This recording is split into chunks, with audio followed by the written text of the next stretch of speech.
If you're considering relocating to Cambodia, there's no better time than the present.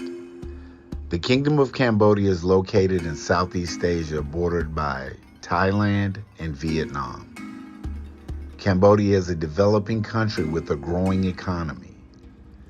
Cambodia offers an impressive and diverse environment, from the sprawling flat plains in the central region to the winding Mekong River, tropical rainforests, and mountainous regions, as well as the crown jewel of the Khmer Empire, Angkor Wat, an ancient city built in the 11th century by the Khmer Empire that brings millions of tourists to Cambodia each year and was recently voted one of the top 5 tourist destinations in the world.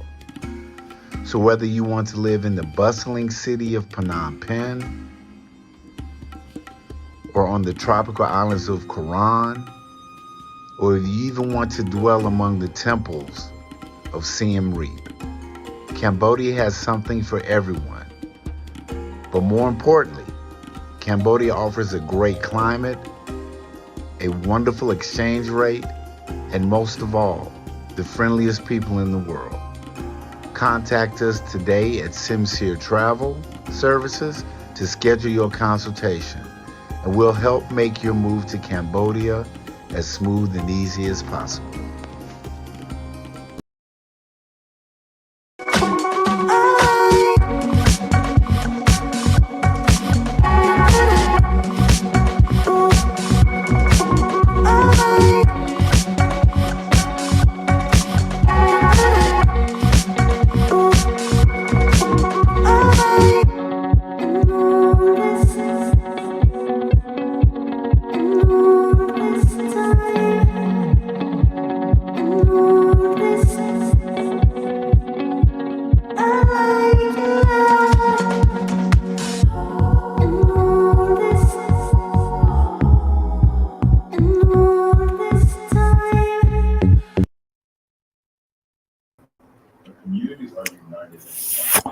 Hey, what's happening, everybody?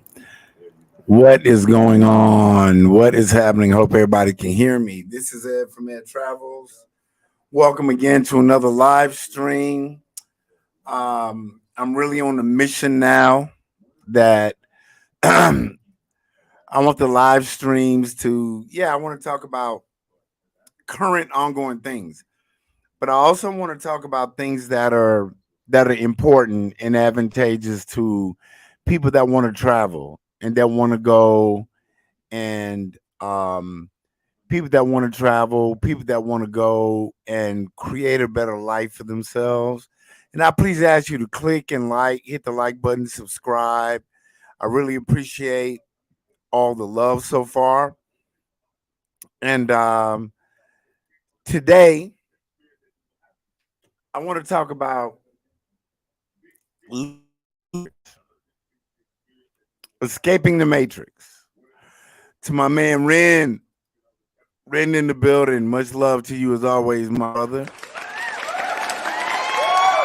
Big shout out to you. Much love. And I'm gonna give a little bit of time. Maybe we can get some more people in here. And please make sure you hit that like button for the algorithm. It is Combined New Year here, which I think is the 13th through the 15th. Big holiday. Huge holiday here in Cambodia. And I got to keep it honest. It's supposed to be 101 degrees today. 101. Triple digits.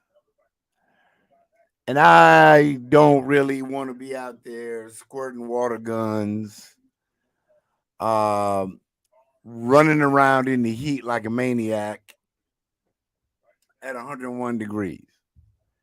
That's just not my thing, but it's a huge thing. Siem Reap, where I live near Angkor Wat, is completely sold out, people. It is completely sold out.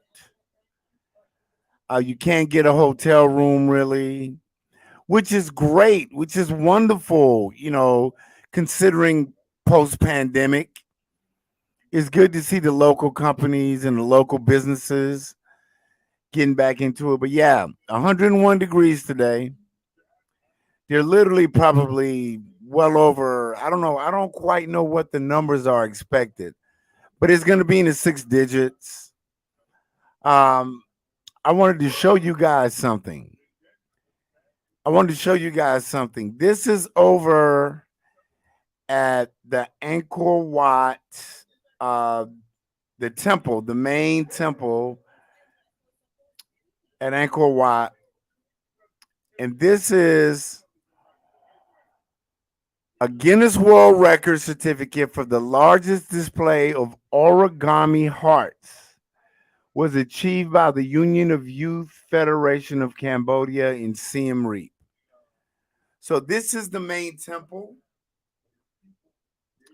This is Angkor Wat, the world's largest religious monument. You can see these probably millions of flowers that have been handmade. It's a beautiful display. I haven't been out there to see it myself, but it looks like a beautiful display. This is a much bigger shot of it.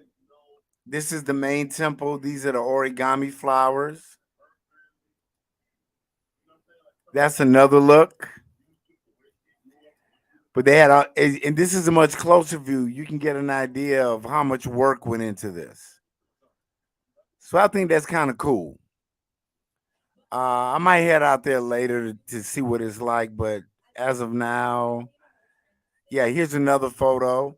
And you can see exactly how big Angkor Wat is. It is massive.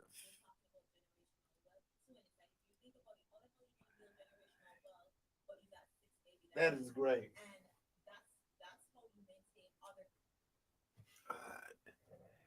Yes, yes, yes. All right, everybody.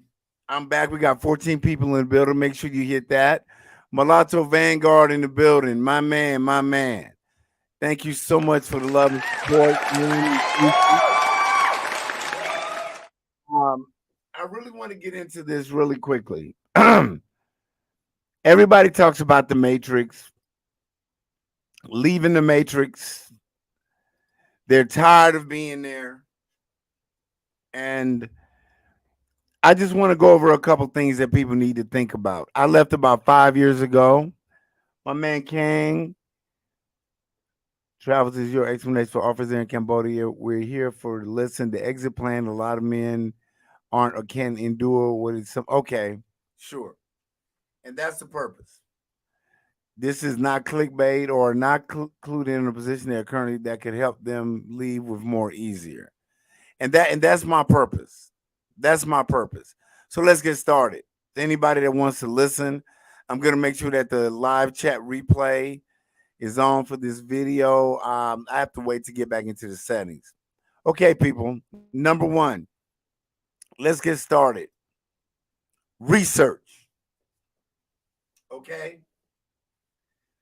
When you're thinking about leaving the matrix, ask yourself, what are you looking for? And I'm sorry, I'm OCD.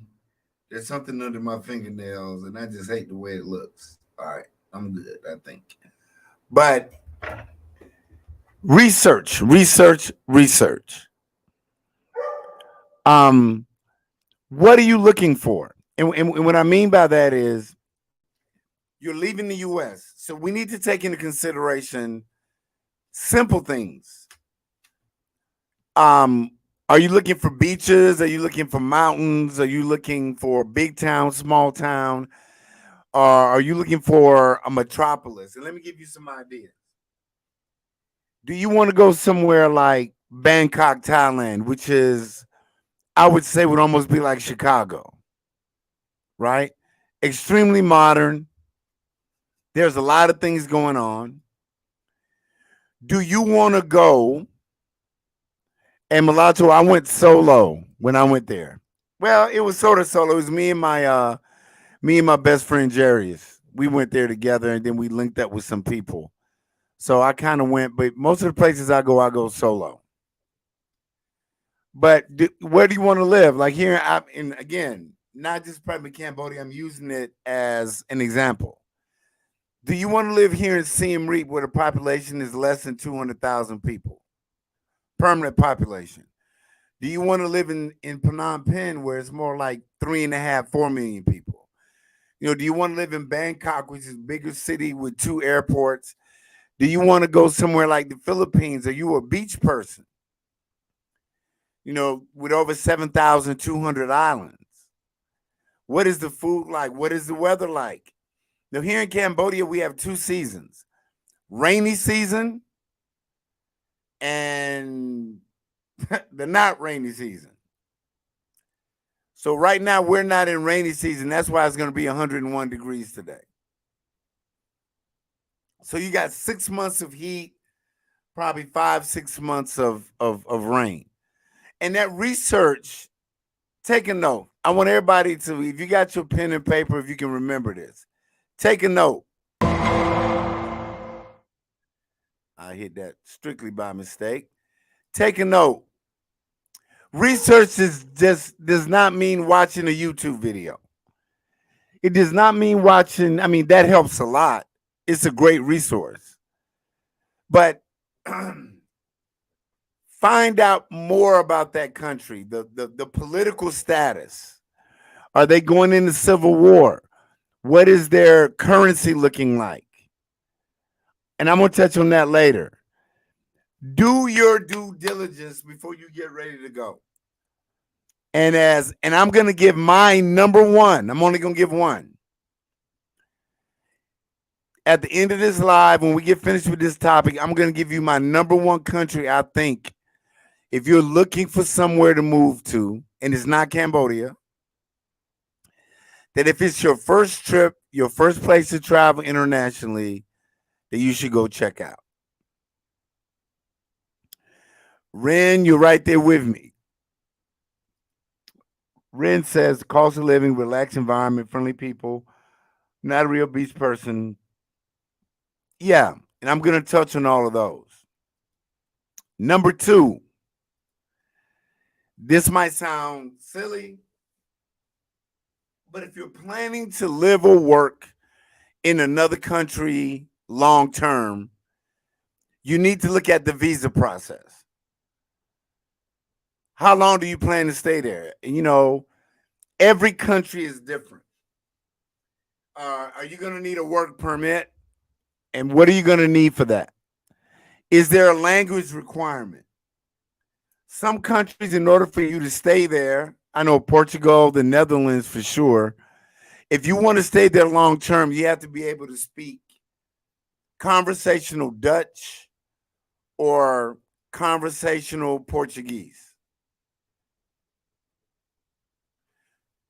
Here in Cambodia, you pay up to, I think it's $400 something, $450 or so for a work, a visa that allows you to work, a work permit, a sponsorship letter from a business. Me, I'm on a retirement visa. Costs me about $300 a year, easy breezy. I go to the travel agency, they fill out the paperwork, I pay the money, I give them my passport. Within 7 days, I have a multi-entry 1-year visa. Now, if I'm in the Philippines, they have several decent visa programs, which I'm not that super well versed on, but I know they can be complicated. Thailand, you can get a tourist visa, do a visa run, come back, go out for 24 hours, come back extended. I did that for a while. I think a long-term visa in Thailand, maybe someone in the comments can tell me, but it used to be 20,000 USD in escrow in a bank account. 20,000 you had to keep in the escrow account. That wasn't going to work for me. I didn't want to do that. So that visa process is very important because, like here in Cambodia, if you overstay your visa, you get charged $10 a day.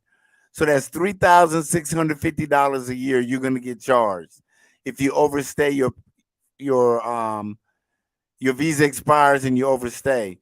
And 9 times out of 10, that means you're gonna sit for a little while in a holding facility, a detention facility, and then they're going to deport you and probably ban you from coming back to the country, depending on what the cause of it was. All right. So that visa process. And please ask me any questions if you do. And this is for my man Ren.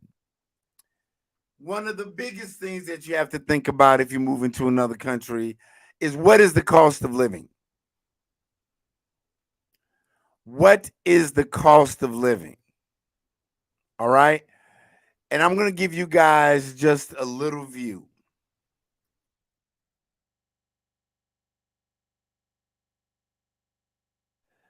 I'm going to try to look it up really, really quick so I can share this with you.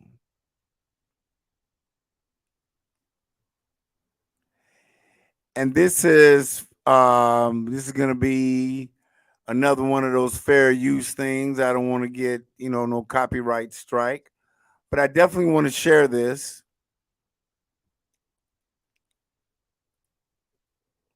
All right. This is the typical cost of living in Cambodia. And we're going to select the city. So let's select where I live, Siem Reap. All right. If it ever comes up, we're going to select Siem Reap.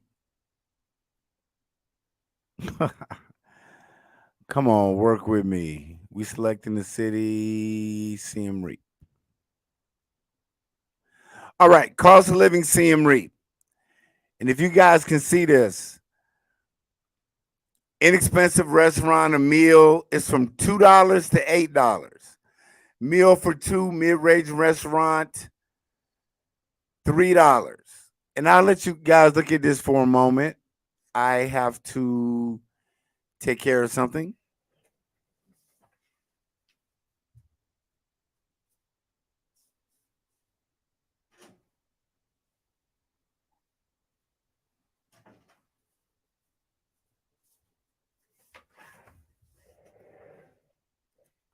I'm sorry about that. But here we go. McDonald's, $5 to $7.20. Mid-range restaurant with three courses, $20, 15 to 86. I mean, as you can look through, I'll put this link down. It also goes to transportation, taxi, 75 cents. Taxi for an hour, $3. Cars are expensive. A new Volkswagen Golf is going to be about 50 grand. USD, people. A Toyota Corolla is going to be about 40,000 because of the import tax. That's why the cars are so expensive. I can definitely tell you that about Cambodia. The cars are very expensive. You want to go to a movie, it's going to be about $250 to $10. Rent, one bedroom apartment in the city center, $230 to $300, which is nothing compared to the US. Outside the city center, it's going to be $175 to $350. If you're paying $350 for a one bedroom here, it has to be fantastic. I've never really seen that much for a one bedroom. Three bedrooms, $525 between $400, $600. Three bedroom outside the city, about $250 to $500. Average monthly salary, now this is a Khmer person, is $160 a month. It's $160 a month. What's going on, Rodney? Good to see you, man. Welcome, welcome, welcome, welcome.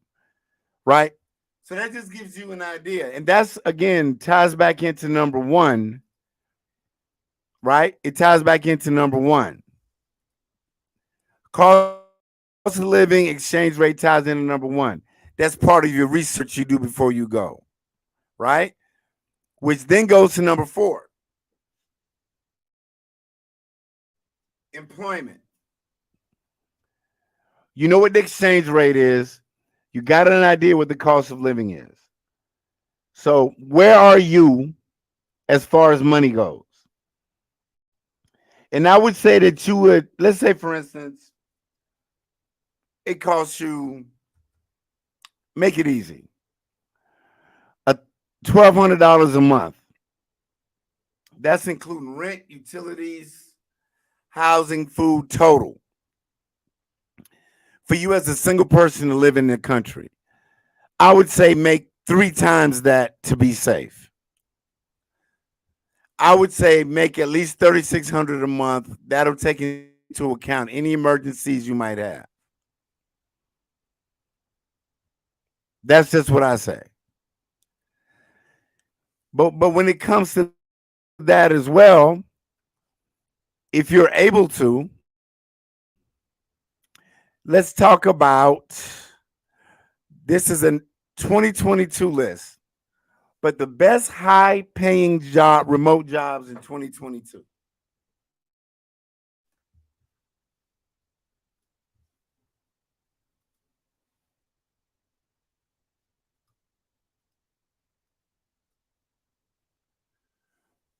The best high paying remote jobs in 2022. And they say these jobs give you a range of benefits, including flexibility to work from anywhere and earn a best salary. According to the U.S. Labor Department's a record 4.5 million workers are quitting their jobs, don't want to compromise, blah, blah, blah, and they're moving to other places. So here's some of the jobs you can get working remotely. That's anywhere. And the key to that always is having good, secure, reliable internet. So part of your research phase is checking on what that desert, like for instance, Chiang Mai, Thailand, for years was known as like one of the best digital nomad destinations because of how good their internet was, how low the cost of living was, and also their visa process. Like I said, a lot of countries have a digital nomad visa, which gives you tax benefits, discounts, and things of that nature. So let's look at these jobs. Software engineer, software developer, 64K to 130K, average of $88,297. And I'm just going to go in US prices. I'm not going to read them all. Product manager, handle the whole process of developing products. 73K to 175, averaging 113. That's not bad money at all. Okay. Besides the product designer, product manager, a product designer. Conceptualizing and creating a design for a product or a service. 64K to 173, 105 average. Data engineer or data scientist, deep knowledge and experience with databases, SQL statements, etc. 66 to 141,000, average of 93. This is really good money. Project manager, I think we all know what that is. Delivering specific projects that have defined outcomes. You're looking at 56K to 139 with 88, 789,000 being the average. Product marketing manager, developing effective marketing strategies, 63K to 144. And this is 93,000. Front end developer, cloud architect. Everybody's talking about the cloud, managing all cloud computing areas such as data and networks. 95K to 198 with 137,265 being the average. Information security, self-explanatory. 62K to 160, 99 being the average. Finance director, 62K to 189, 114. And those are the top 10. I'll have this link down below as well. But employment. Are you retired? Do you make enough to live here? That's extremely important.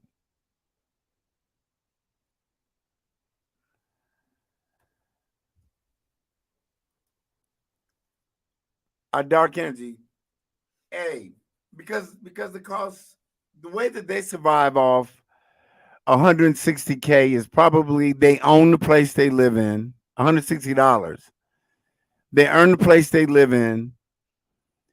They go shopping for their meals every day, like at the market. Let me show you something that I have in my pocket right here. This is a 50,000 real note, right? This is 50,000 real. This is $12.50.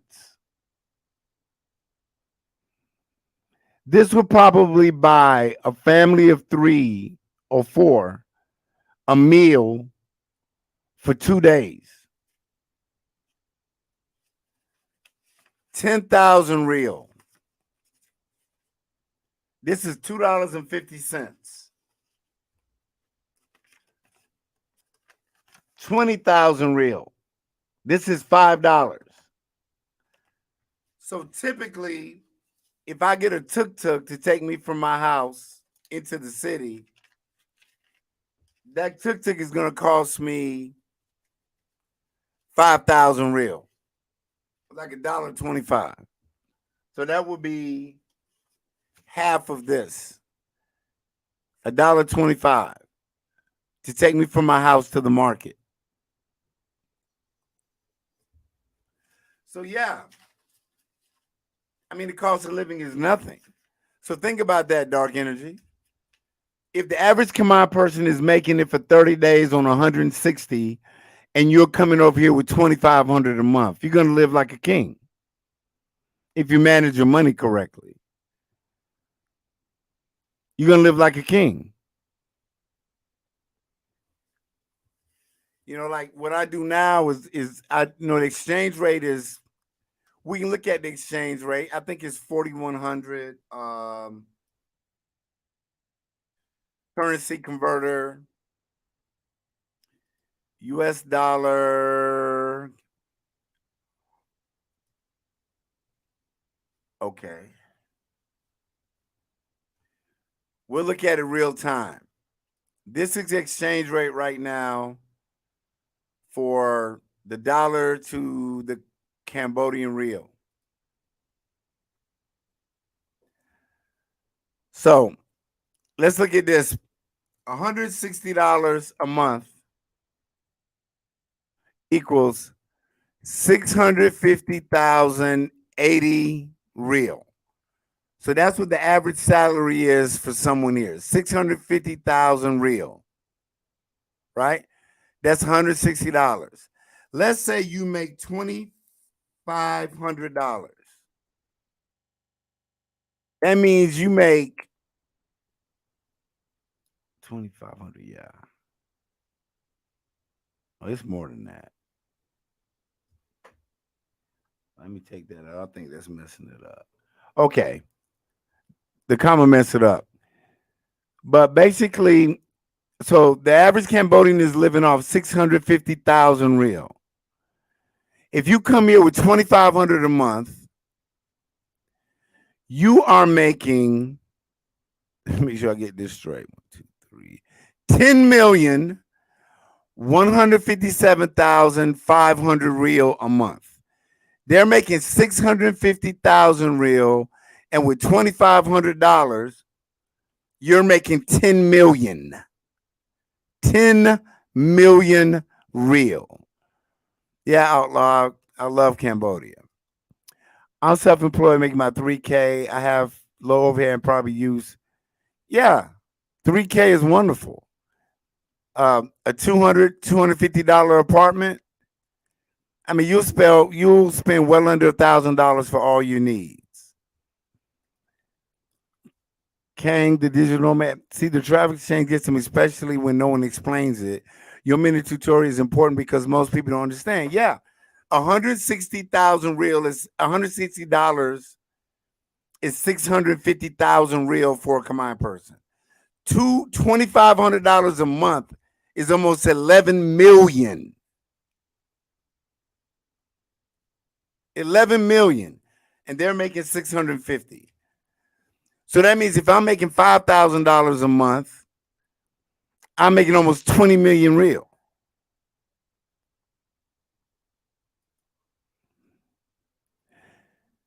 Yeah, I'm coming out. I have an ebook, but type in how big of an apartment I can let you know. What's going on, A. Wilson? $3,000 a month. You want to see what that is? Well, I told 3,000. Let's look at 3,000 a month.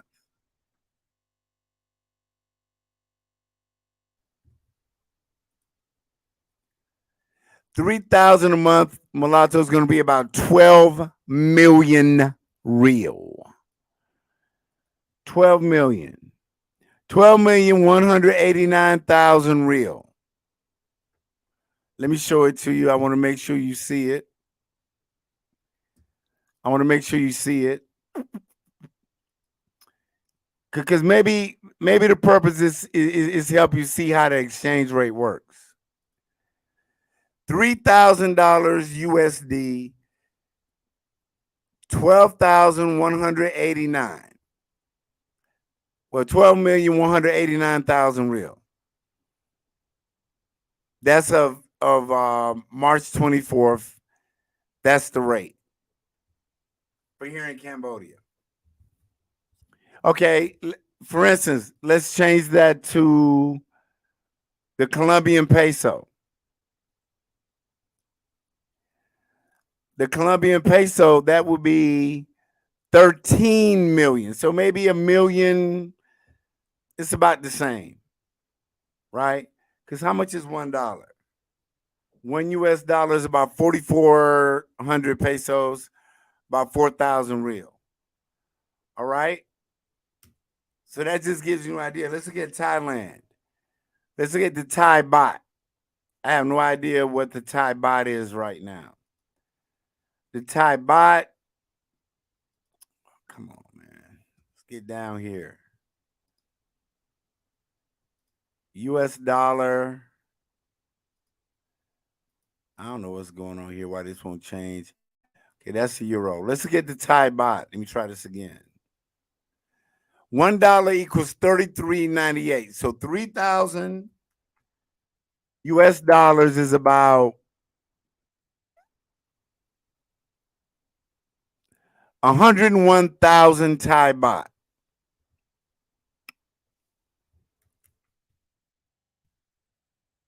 So, that comes back to your research. You have to find out how much that average apartment is going to be. One bedroom with balcony and aircon. Let's look real time. I like to keep it informative. Okay, we're going to look at IPS, which is the company that I got my place through. And we're going to look for an apartment here in Siem Reap. Siem Reap. We're going to look in Siem Reap. All areas, Fi.com. I'm going to give you all the good areas. The property type, it'll be apartment flat, rent, sort by, okay, highest prices, search. Let me go ahead and start sharing this. I'm going to share this so we can check it out.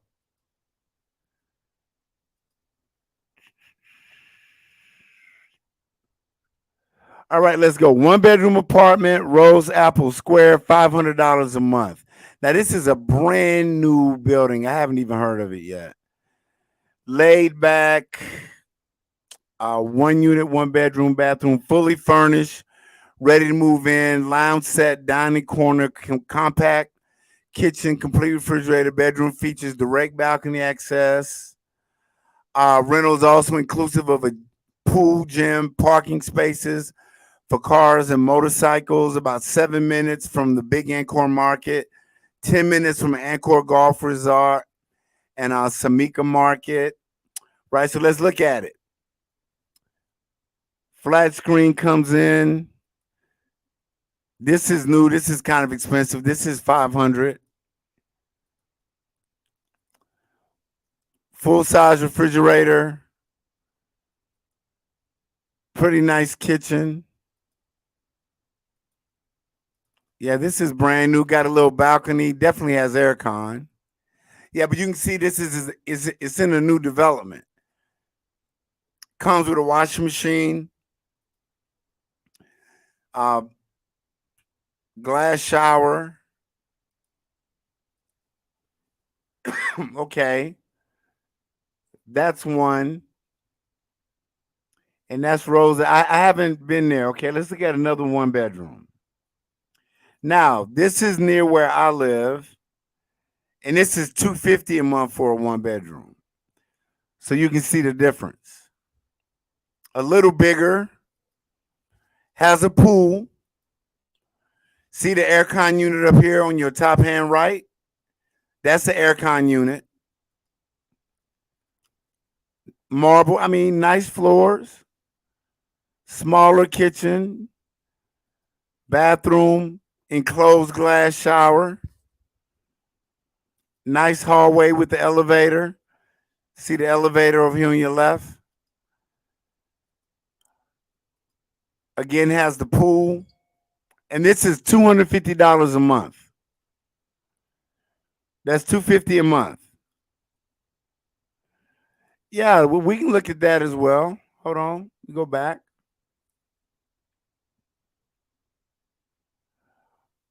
Okay, now this is in a wide that just rented. Okay, let's go from 250 to you looking for a 2 bedroom.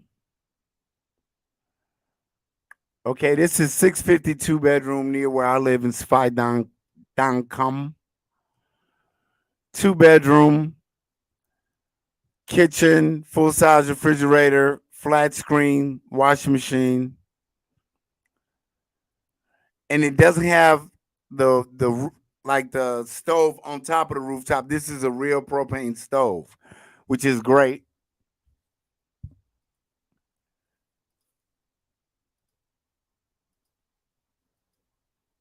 Oh, and it also comes with a microwave, which I didn't get. A little dining room area, balcony, 1 bedroom, bathroom. Comes with 2 bathrooms as well. 2nd bedroom, whichever one you can be the studio. Comes with a little balcony. They're still building on this one, as you can see. But I think that's 650. You can negotiate that. You can definitely negotiate that. You got yeah. That's just an idea. What's going on, Rice Patty in the building? I'm gonna drop the link in a minute. If you guys want to join in, Rice Patty, my man in the building. Got to give a shout out to Rice Patty. Great chatting with you, man. Back to these comments. Yeah, exactly. Like I said, the 500 is a brand new construction. And let me explain to you guys what sort of happened. Siem Reap of Cambodia was voted one of the top 5 places in the world to live, right? And also the Wat Bo area was voted one of the top 5 neighborhoods to live. So with the new construction, they went up on rent. That's what happened. That's why it's 500. They went up on the rent.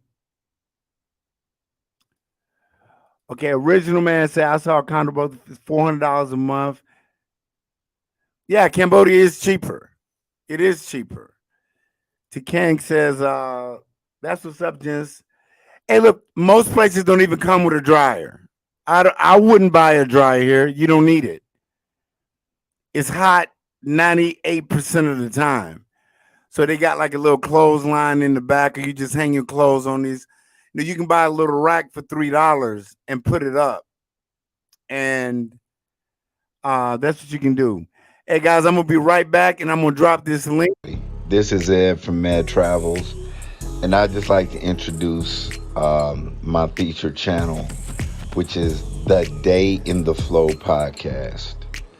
Um, this is just a refuge, in this YouTube space where we can have dialogue about meaningful, spiritual challenges that we all meet as we go through life. A place where we can share experience, strength, and hope. Also, with the Day in the Flow podcast YouTube channel, there is dayintheflow.com. And the title Day in the Flow is based upon a spiritual idea that we have to learn how to go with the flow of the universe. That the first step to freedom is acceptance. So please do me a favor, like, click, subscribe. Let's get those subs up on Day in the Flow podcast. And I really appreciate your love and support. Peace. Yeah, guys, I had to step out for a second, but Day in the Flow podcast, please stop by. It's under the featured channels, and just show some love to my man Trey in the building. Oh, original man, thank you so much, man, for the $2 super chat. I really, really appreciate that, man. I really, really do. Yeah, King. That, like I said, yeah, the cost of living is dirt cheap. And big shout out to my man Trey in the building. Glad to have you, Trey. Um, these apartments that I'm showing you, it's all about what you're looking for. Are you looking for something more modern? I mean, if we can sit back and we can filter these, right? Let's look at if you want to rent a house or a villa, right? Okay. Let's look at a house or a villa.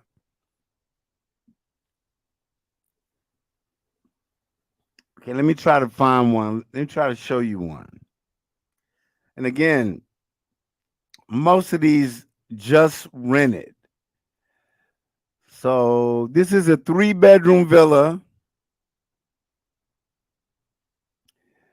right where I live in Spy.com. That's the neighborhood. And this is a 3-bedroom villa for $600 a month. Now I got 5 bedrooms for $650, but I just happened to get in on that. So this is the 3-bedroom villa. Basic bed. I don't think it really comes furnished. See what I mean?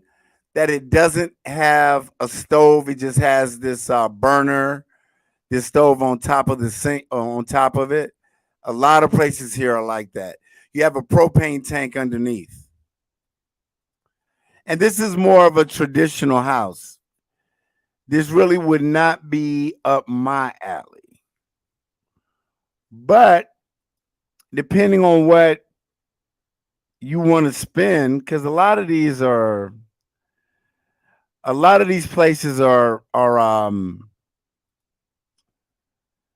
of these places are really new and they're expensive. So let's look at something that hasn't been just rented. You see what I'm saying? I mean, people are moving here because almost all of this stuff. Okay, here's $1,500 a month. That's really, really on the high end. But this is a 4-bedroom, 4-bath villa with pool for rent, right around the corner from me.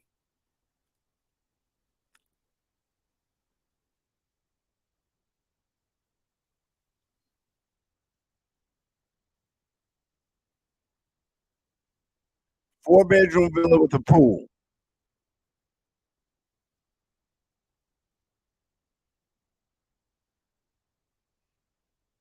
2 stories, hardwood floors, 4 bedrooms, 5 baths, real stove.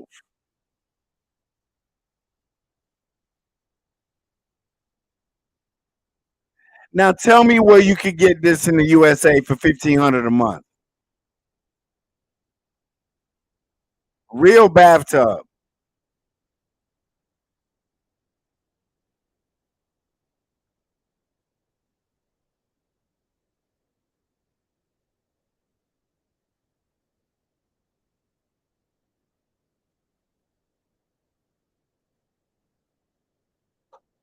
Man, this is a really nice villa.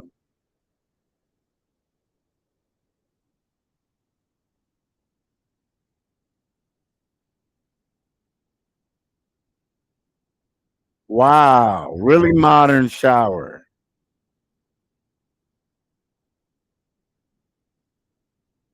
And you have a balcony and rooftop area.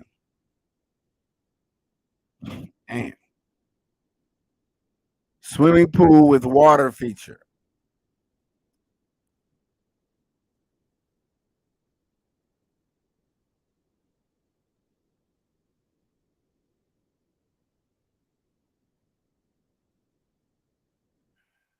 Wow.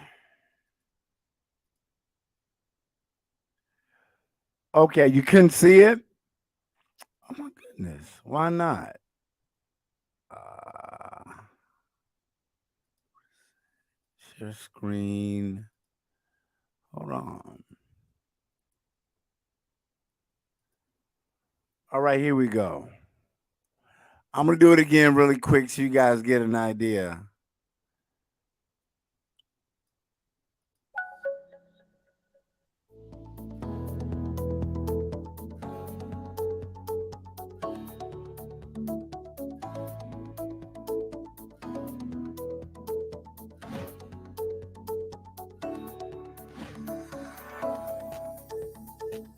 This is 1,500 a month, 4 bedrooms, 5 baths. Daryl Dundee, okay. Trey, all right, man. Sorry about that.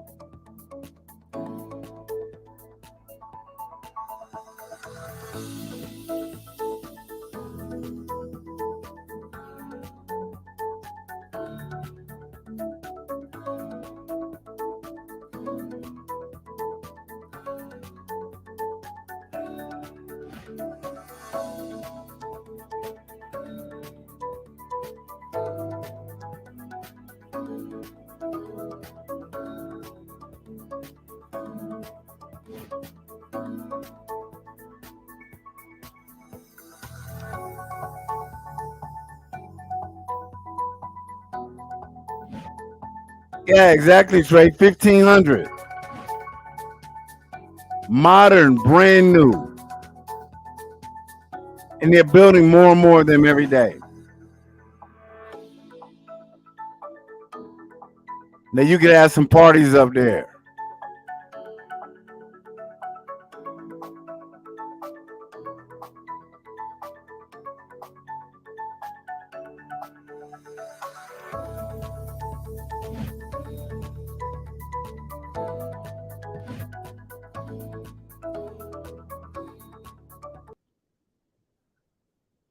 All right, I'm back with you. Hey guys, that's not bad, right, Trey? Trey says, "Hey, what's going on, Daryl Dundee in the building?" Yeah, that's not bad at all. That's super expensive here for most people. Man, me and you think exactly the same, man. The parties I could throw. Oh yeah, dude, I was paying 1,500 for a 1 bedroom. Yeah, you're right, Rice Patty.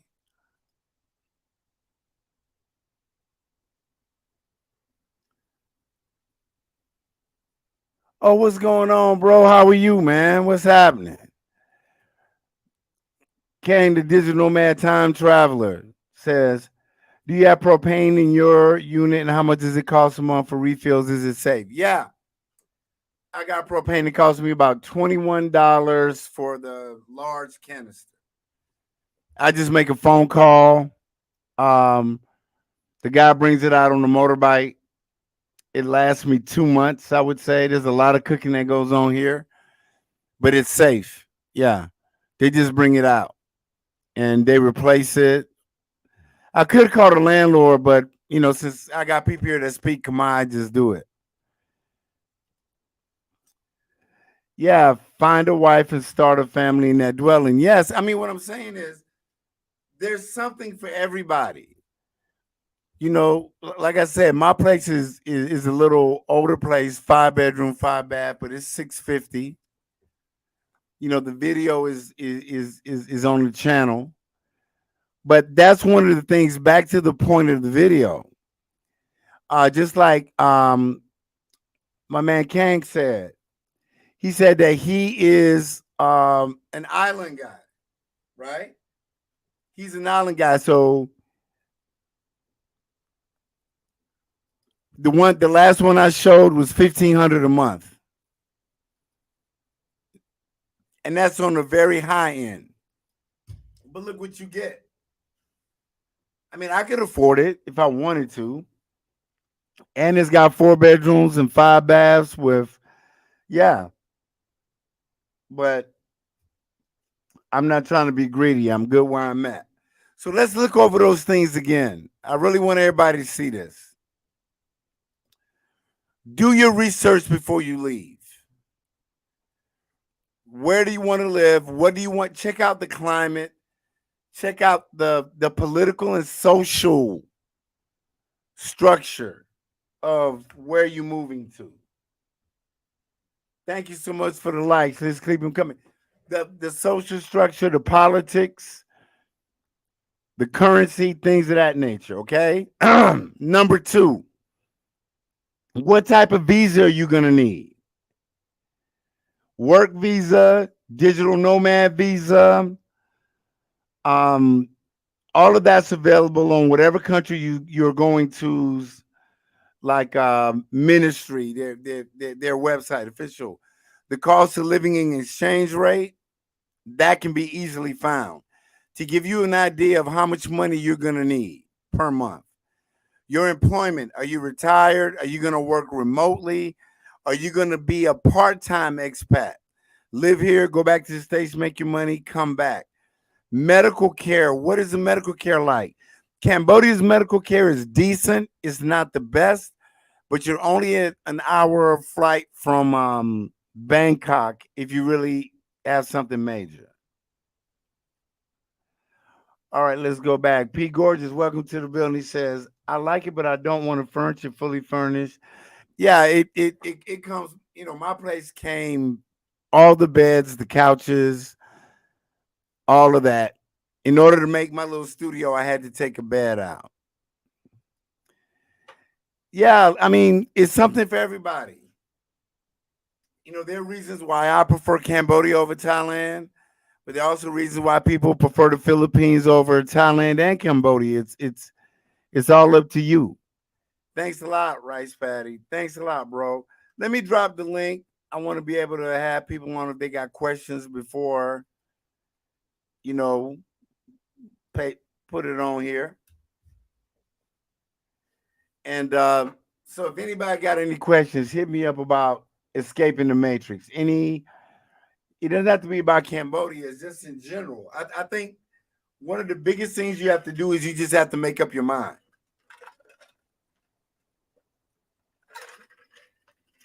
And again, everybody's situation is different. Rice Patty in the building. What's up, guys? Why you Hey, got that everybody, how beanie you guys on, doing? man? Is it cold out there? It was raining. It was Okay. raining earlier today, so the weather's kind of on and off here. Yeah, I'm down here in San Diego, so normally it's beautiful here, but it's freaking expensive. Yeah, well, man, I covered the U.S. Open down there in La Jolla, over at Torrey Oh yeah, Pine. oh yeah. Uh, yeah, it's one of the most beautiful cities I've been to. And Daniel G, thanks a lot. I just wanted to hit people up with 5 very basic things. I mean, making that decision is the first one, right? Super Everybody, important. It's super important. Everybody's situation is different. I got my man that I travel with who has a contracting business, right? Got out of the military, has a contracting business. He's building a couple of houses, but he's really working on living outside the US 6 months out of the year. Mm. Come back, check on his business. So everybody has their own little thing. And since everybody's listening, I promise to tell people what my suggestion was for your first destination. If you've got your passport burning a hole in your pocket, this is why I suggest you go. And I don't have a drum roll effect because I didn't download it. But You got to get one of those. yeah, I gotta get one of those. I gotta get one of those soundboards, man. Everybody got one of them. But Yeah, I got my Portugal. practice pad. I'll do a drum roll for you. You know, Do a drum roll for me, Rice Pat. Here we go. All right. And the place is Portugal. Portugal. And I'll tell you why. Portugal is one of the cheaper countries in the EU as far as, your money will go a little further. It is on the euro, but it'll go a little further. Number two, Portugal has beautiful beaches, beautiful cities, beautiful history, great food. And let's look at flights. Sometimes I think when someone first gets their passport, it's up to them. But making your first international trip to Thailand or Cambodia or Vietnam or even the Philippines means that 13 to 15-hour flight. Trey joining in. hey, what's up, Trey? Partner? So What's good? How y'all doing? Can you hear me? we're doing good. We can hear you. So I would say most people would suggest that you go to the DR, you go to Colombia, you go to Brazil, and I'm not knocking any of those countries. But it's about a 7-hour flight across the Atlantic, right? It's about 7 hours, 6 hours across the Atlantic. You land in London, you change planes, you fly down to Lisbon. Check out Lisbon, Lagos, the Algarve, and check out Porto. For me, you're right in Europe, it's right in the middle, and then maybe make your next trip a little longer. It's up to you. But please, please, when I say research, it doesn't mean watch one YouTube video about a different country and then decide, look, that's where I'm going to live, because that's not very prudent. That's not very smart. It really isn't. There's a lot that has to go into it. So what's going on with you guys? Rice Patty and SoCal? What's going on in the DMV, Trey? A whole lot of nothing. It was a hot day today. Yeah, dude, it's supposed to be 101 today here. 101. And it is Khmer New Year. So Siem Reap is jam-packed. You can't find a hotel anywhere. It's unreal. You can't find a hotel.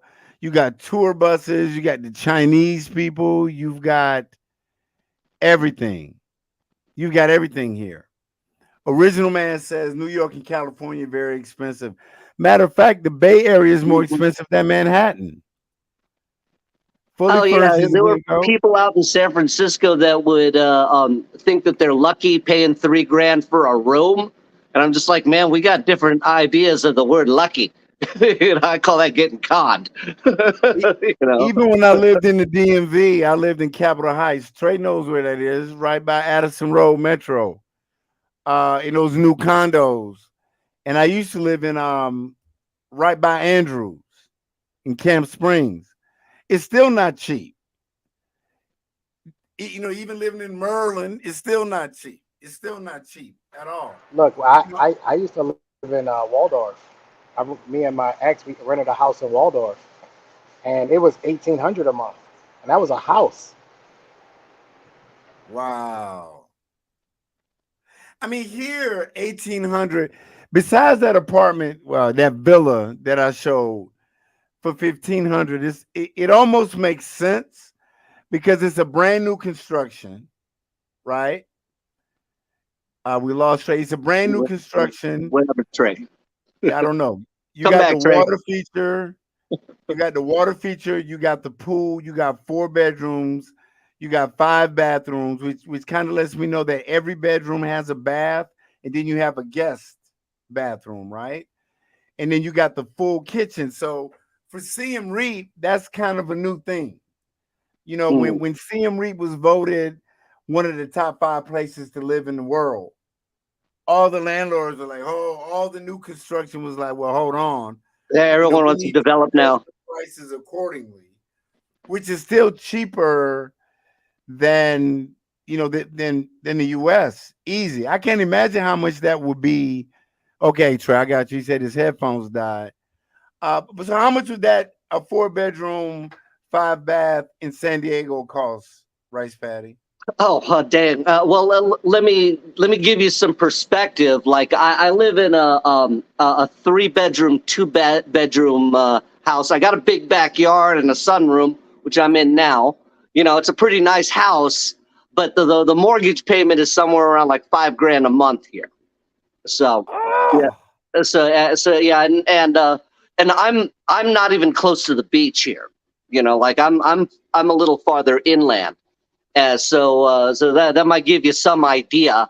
Like I was looking at some commercial lots to possibly purchase, you know, in the downtown area, and there was there was actually a great deal on like 3 lots, like in a row, like it was a bundle, and that was 2.1 million for 3 small lots together. Two of them had nothing built on them.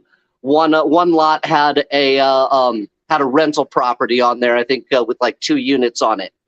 But yeah, it's craziness. You should see what some of the and I live in Oceanside. It's not even the most expensive place. You know, you look at places like La Jolla, oh yeah, like yeah, yeah. the places. If you can see the ocean from your house, then you will not pay less than, like, I would say the deal of the century would be like 1.7 million. What La So I Jolla? mean, well, yeah, in La Jolla, like I said, that's the deal of the century. Like if you can see the ocean anywhere or any part of it, like I'm talking about, like seeing like a little peak of the ocean, like over the trees and shit, then it'll cost you like 1.7. Like if you have the $1 million view, then no, forget about it, man. Like those people got money out there. I mean, I really believe it's like everything else. What I'm able to get here, but also, as you know, Rice Patty, there are trade-offs, man. I mean, you know, when I'm living in Atlanta, especially the older you get, you know, I never started worrying about where the nearest best ER was until I Yeah. started getting older. You know, and to me, the biggest drawback for me living here, and again, is, you know, I'm not getting paid by the country of Cambodia in any way. I'm just telling you what my life is like. Um, and with the health issues that I had last year, I was very disappointed in the healthcare. Uh, because it wasn't that you could get the health care here that was required to keep you alive Mm-hmm. until you could get to Thailand. Yeah. Yeah. Or if a lot of people Thailand don't is really highly rated. yeah, Thailand is world class as far as healthcare goes, right? Pooh man, I'm gonna get to your question about Germany. Um, but you can also, people don't know this, Delhi, India, if you've Mm. got the money, has great health care. I had a little health issue in the Philippines, absolutely sucked. I hate Yeah. it for the Philippines people. I'm not knocking your country, but you know what the hell I'm talking about. I'm talking about they had security guard Mm. outside your hotel room. I mean, not your hotel, but your hospital to make sure you don't leave before you pay the bill.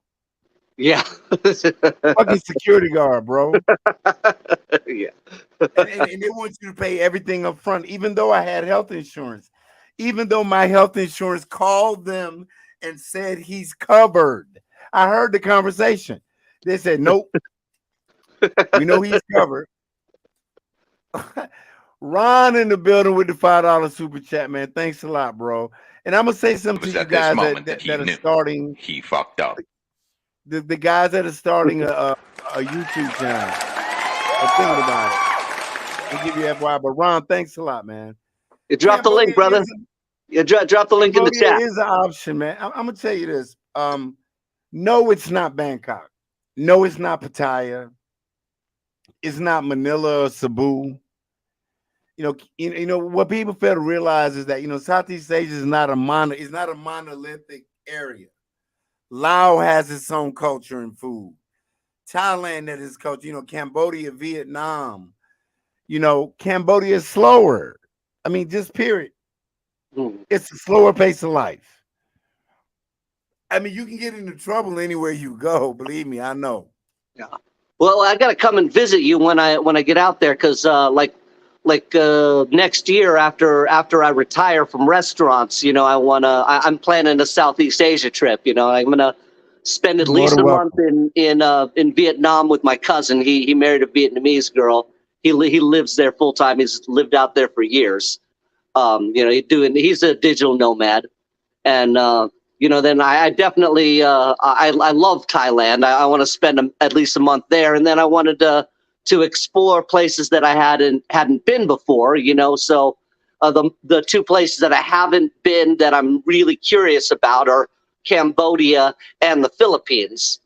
So it's one of the reasons why I watch your channel, is because I'm quite curious about like what it's like and the inner workings of Cambodia. Though, like some of the things that I look at when I plan a trip, or because I'm looking for home bases, like places where I'm gonna set up, semi permanence in that city or that country, and then I'm gonna travel around, never stay long enough to pay taxes anywhere, and kind of like have places that I bounce around to, and so. One of the things that I look at, of course, is the conversion rate of the dollar. The cost of living. I definitely look at the food, because I'm a food snob. Like I can't help it. I've been cooking for 35 years, so yeah, the food's got to be good. And then I look at stuff like healthcare and infrastructure. How good is the internet? Am I going to have to like have candles around the house because power goes out? And of course, like now, I mean, I might be in fairly good shape, other than these, but other than that, like I'm in pretty good shape. But having good health care is like, it's a safety net, right? That's your seatbelt, that's your fire extinguisher, right? It'll cost you.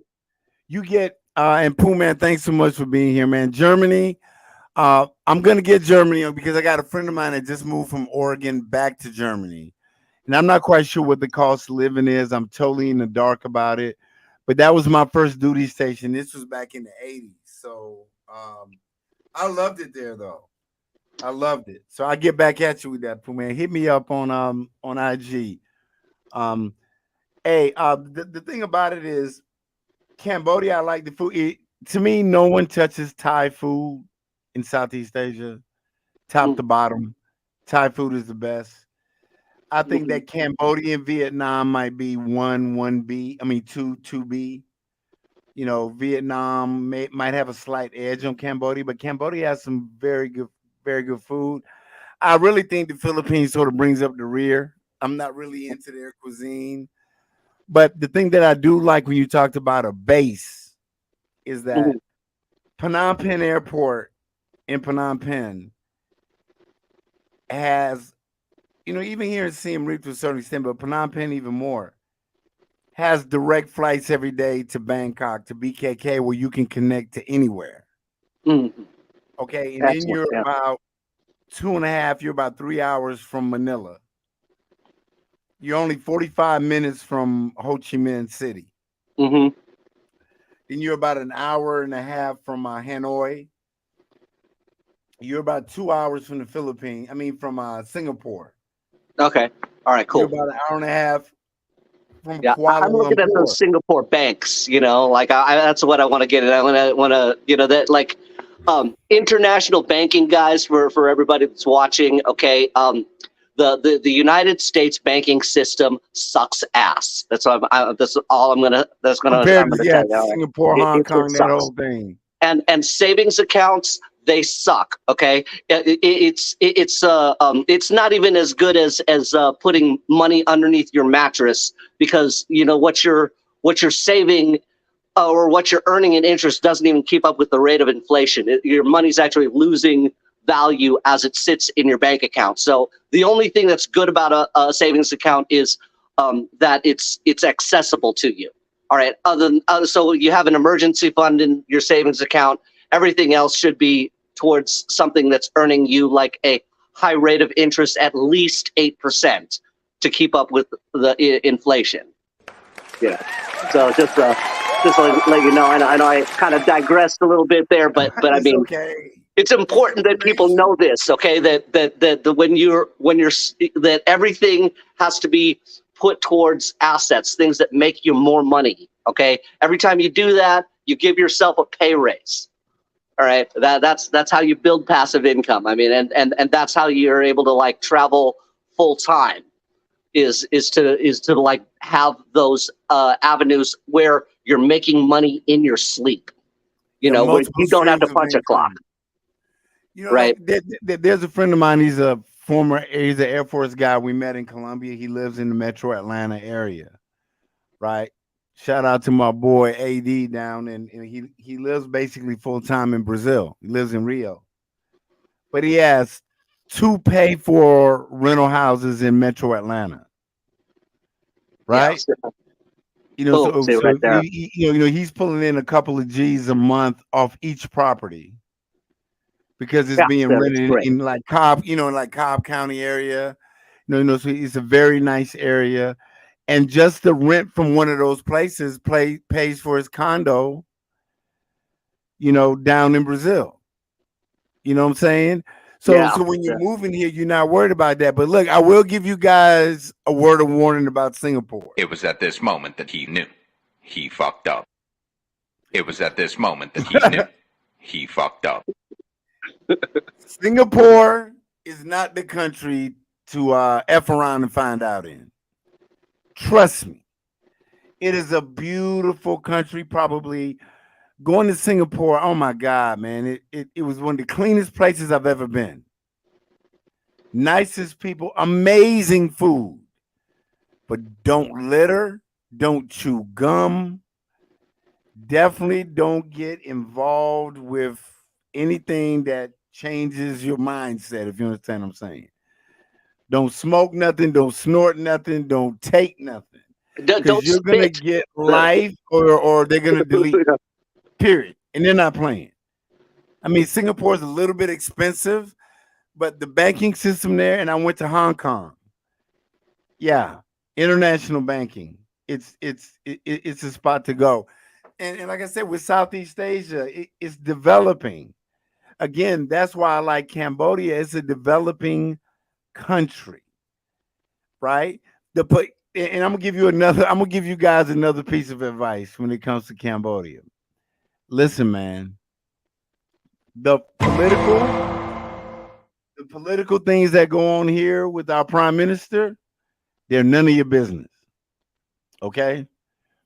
If you are one of these political people that gets caught up in all the politics that goes on in the US, leave that behind you before you come here.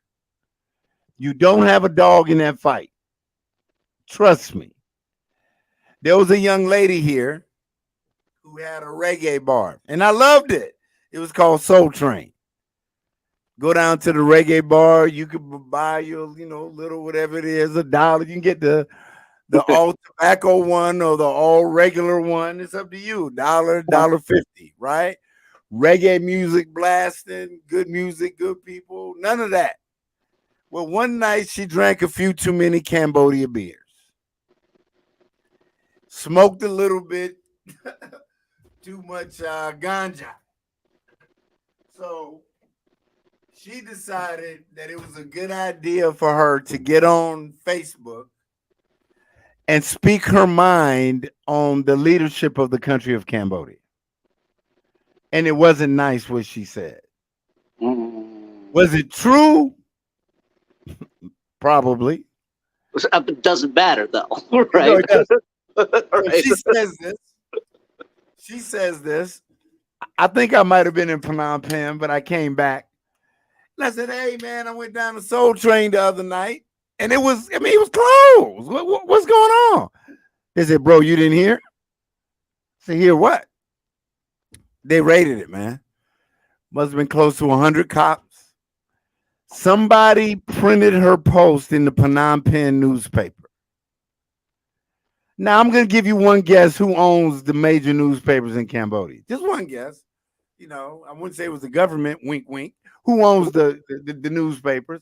So who read her comments? Ooh. Right? They arrested her.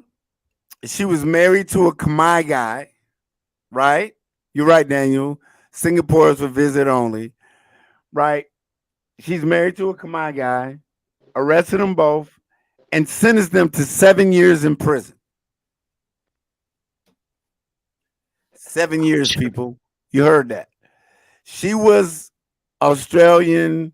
The government got involved. Her family got involved. And $57,000 later, they were released. After almost a year, I think they spent 7 months in prison.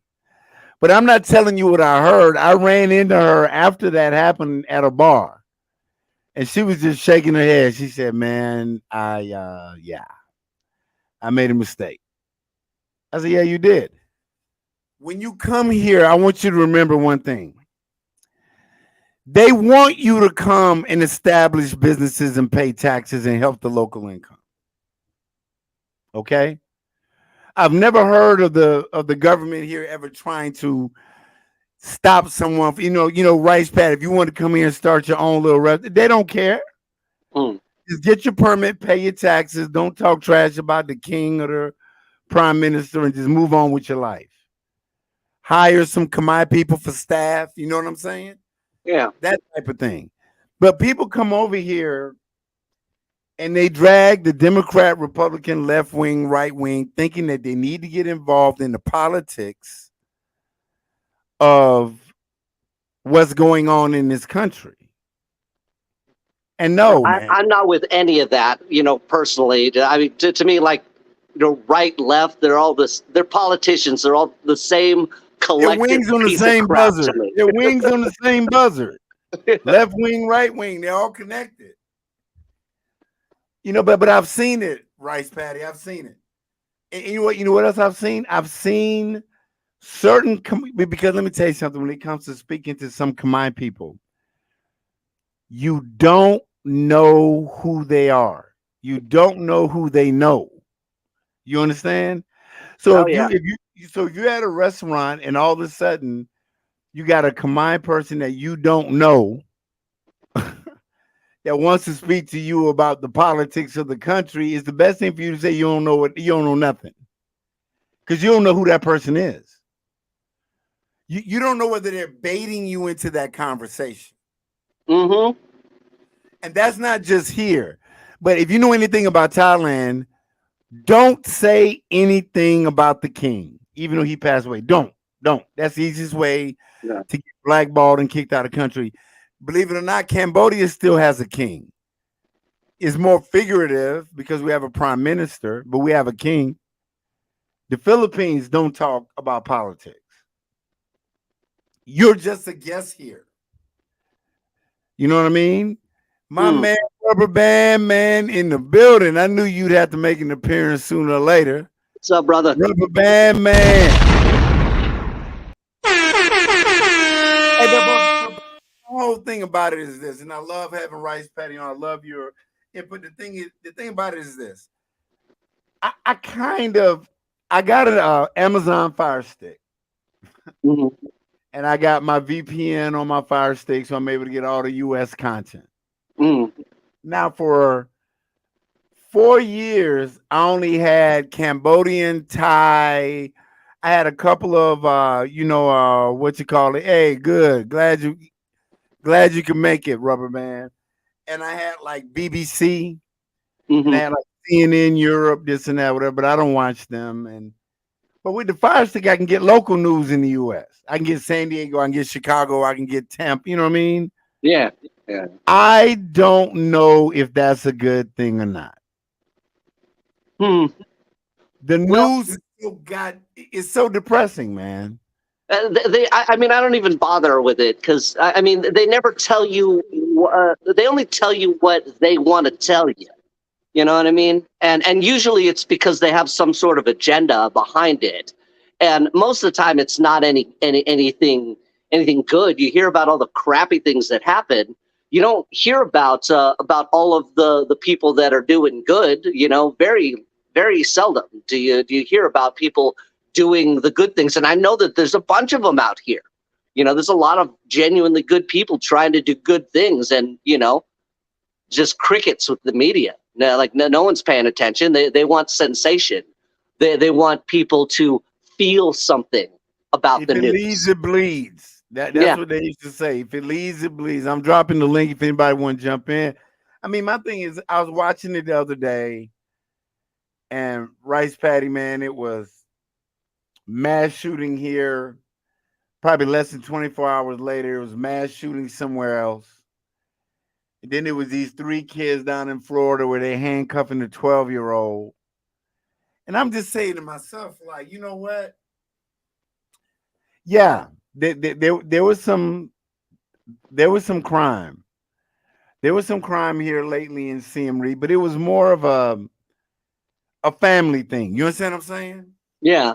I'm not getting into the details, but it was one of those red rum, type things where a dude walks in and does the old lady and then does her sister and then he does himself. But that is so rare.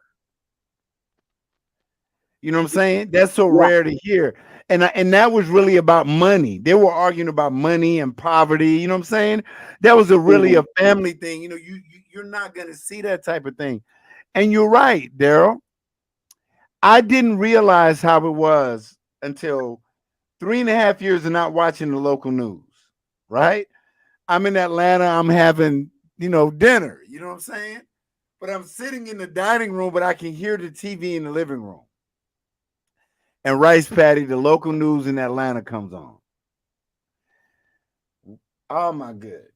Carjackings, car accidents, shootings. I mean, I was like, just listening to it, I was like, oh my God.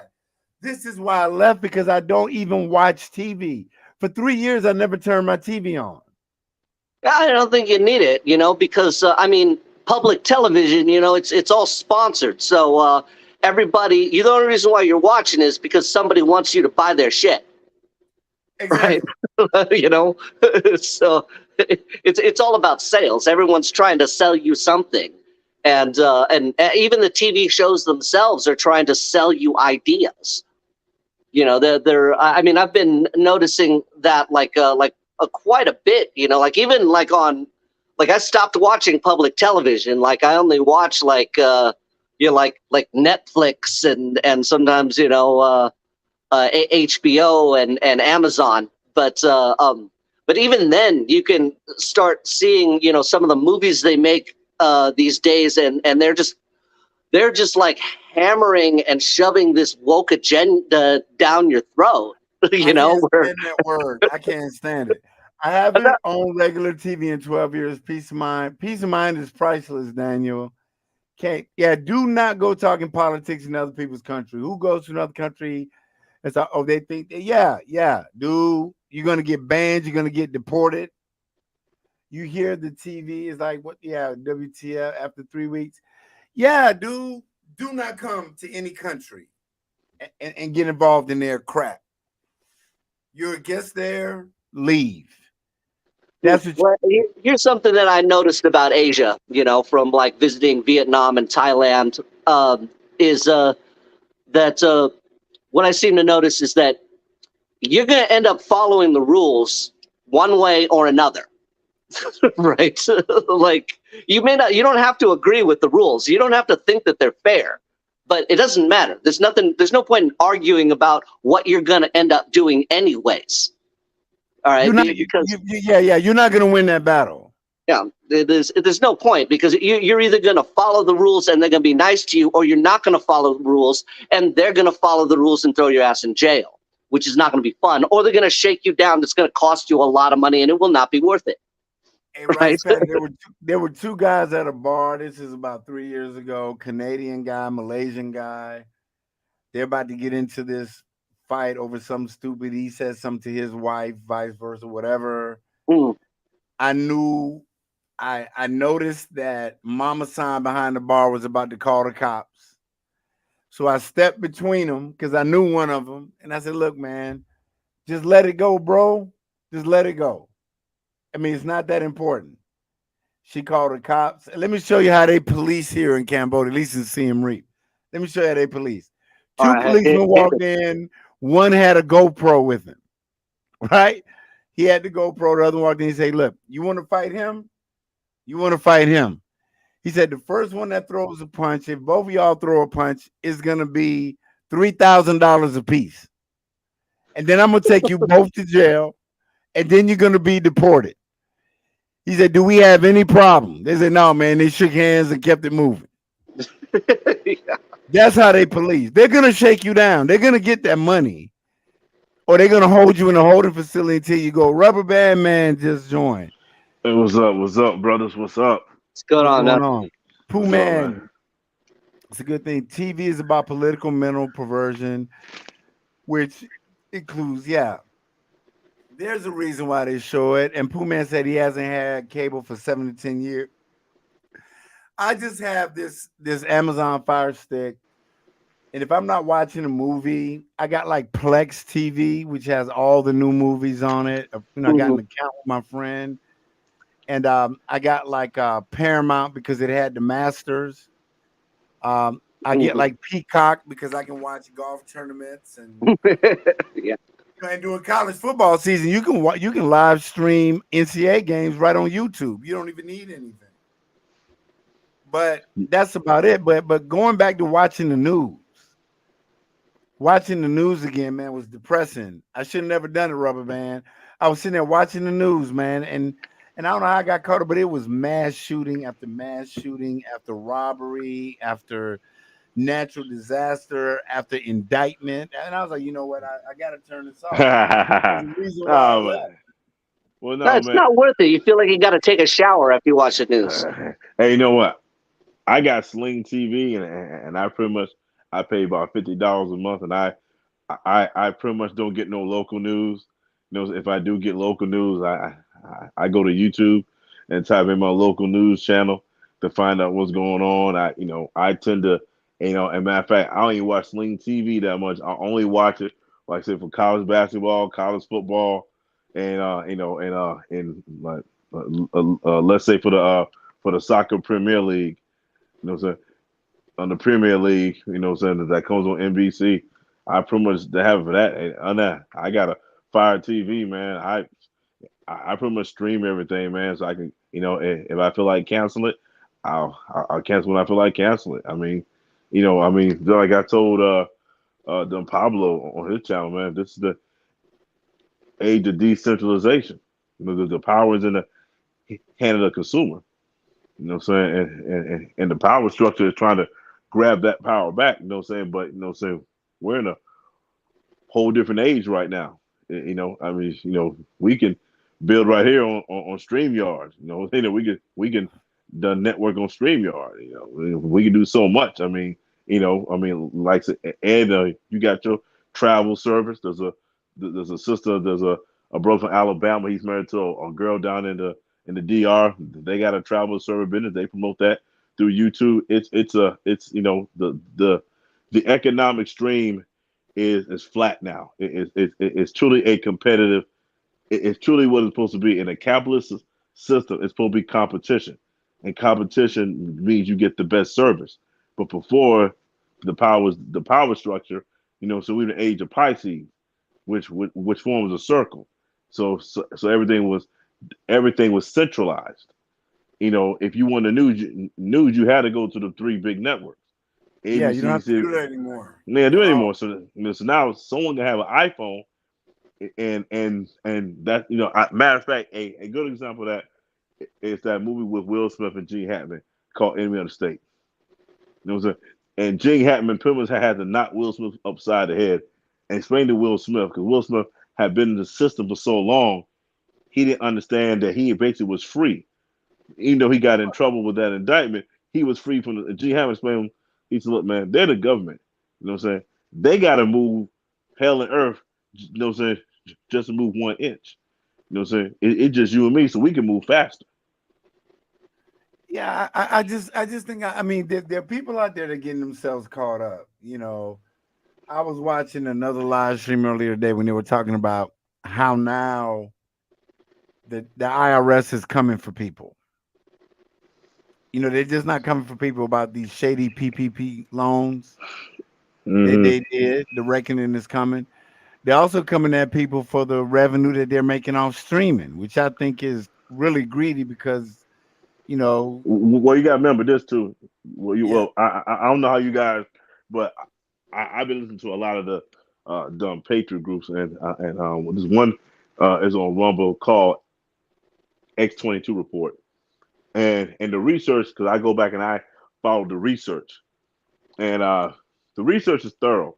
You know what I'm saying? If you don't know it, and I'm gonna keep it very vague so that way on your channel don't get snatched on the stream. I You appreciate it. know, we are we are if you can see it, we're in the midst of a global civil war. You have two parties that are basically fighting over who's going to control the earth.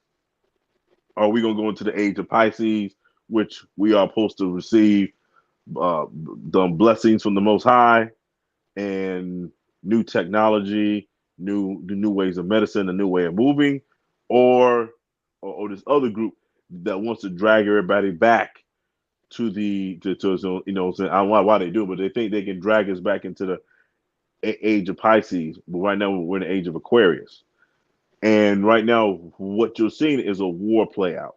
You know what I'm saying? Are you gonna have global communism, or are you gonna have what I'm saying have global freedom?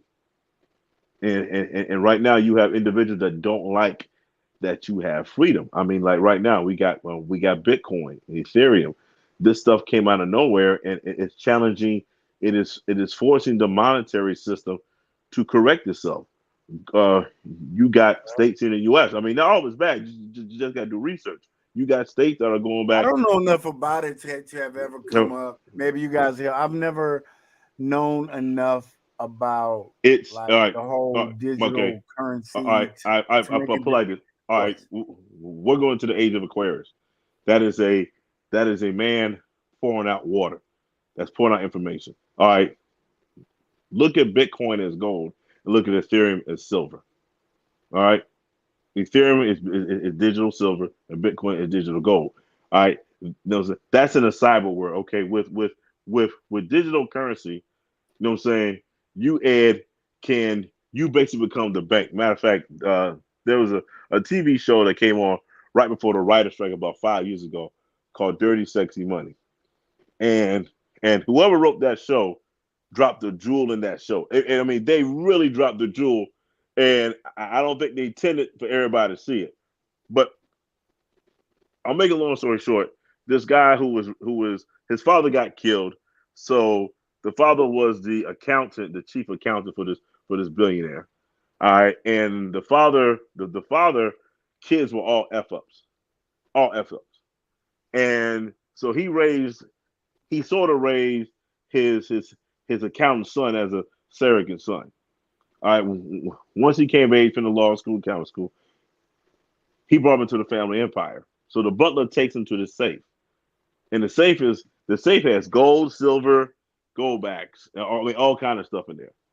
This man was basically his own bank because when you got gold and silver, you basically are your own bank. You can borrow against that. All right, you basically okay with that, but then you got to lug that stuff. What and I'm gonna sum it up right quick and get. So I'm just laying out the premise right now. All right, right now, gold is making a comeback. Okay, you have gold and silver in the digital space, Then you have the earthly realm where you have physical gold and silver. That's making a comeback.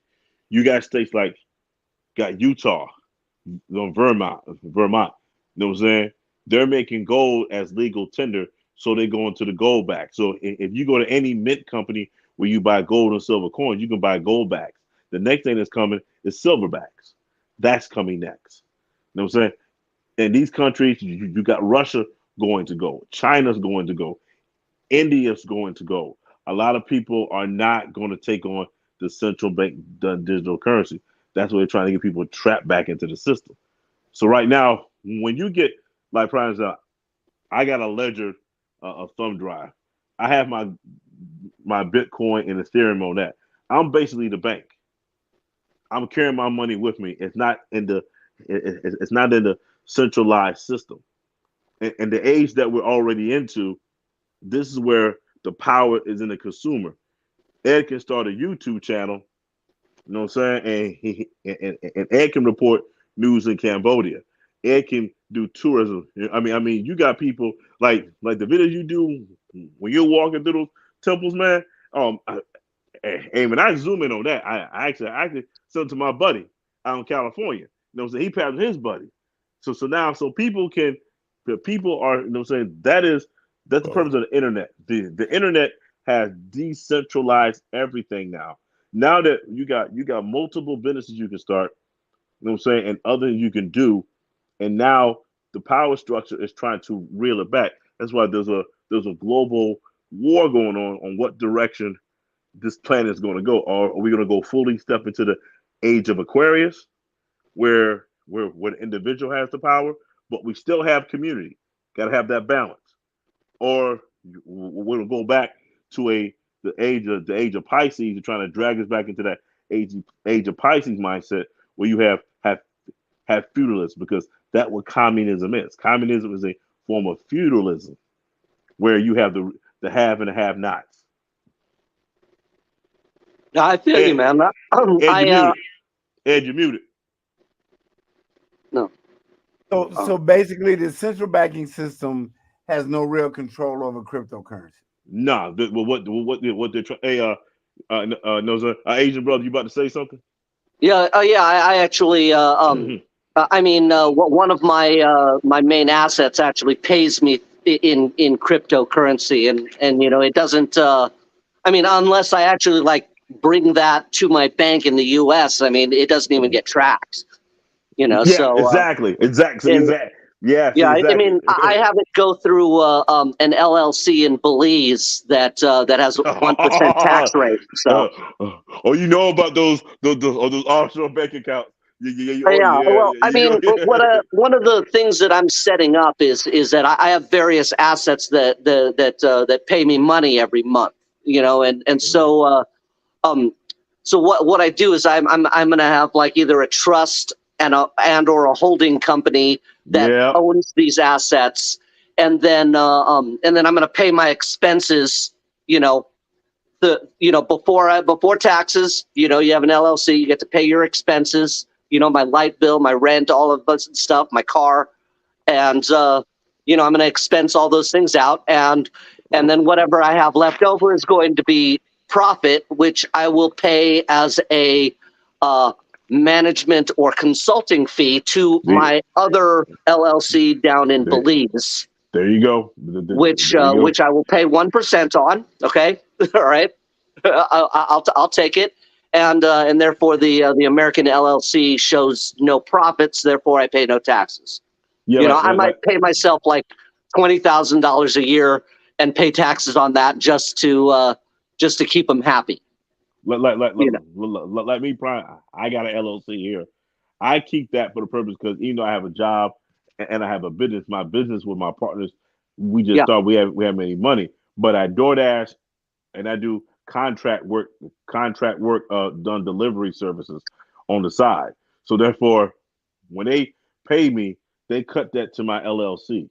All right. So at the end of the year, when I file my taxes, you know what I'm saying? All those expenses, my rent, like I had my buddy, he said, look, man, you paying rent, you losing money. I said, not if you have a business.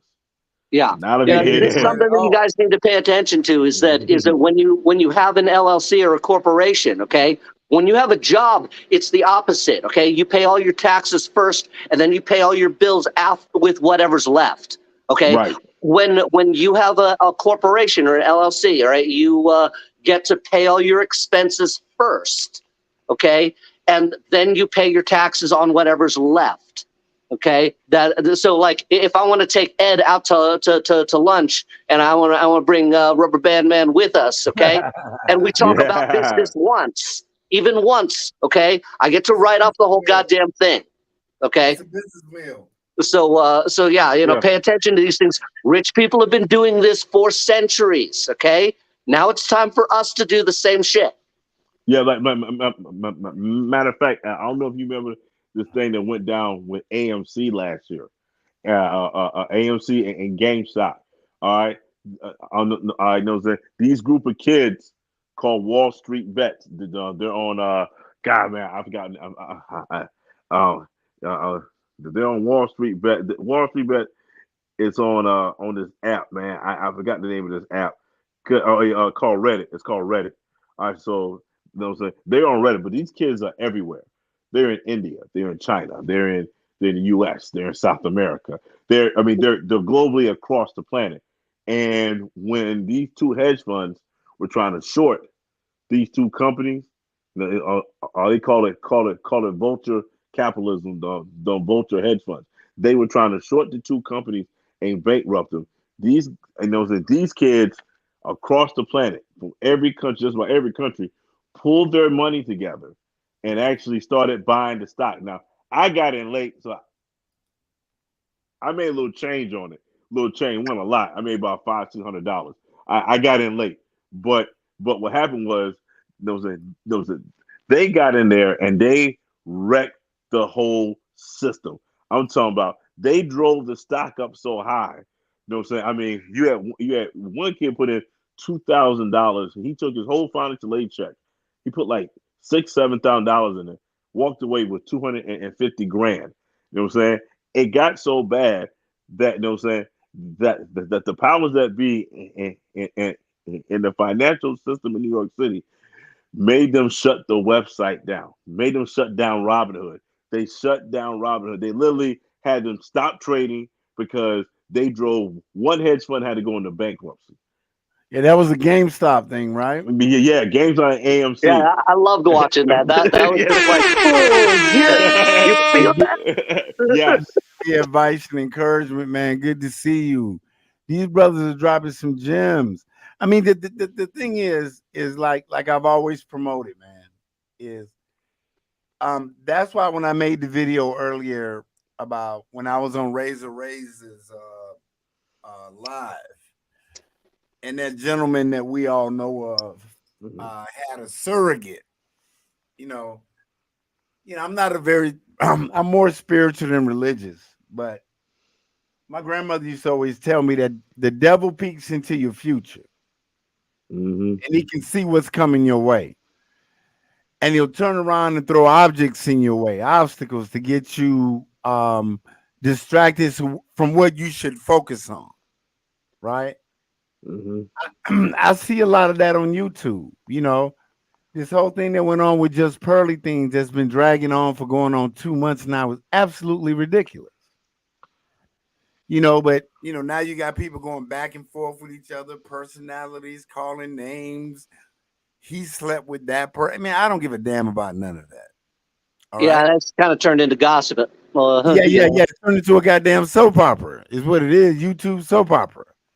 And my whole thing is this guy who came at me and a couple of other people I know for absolutely no reason. And I'm not gonna lie, this is like one of the first 4 or 5 videos that I made on YouTube.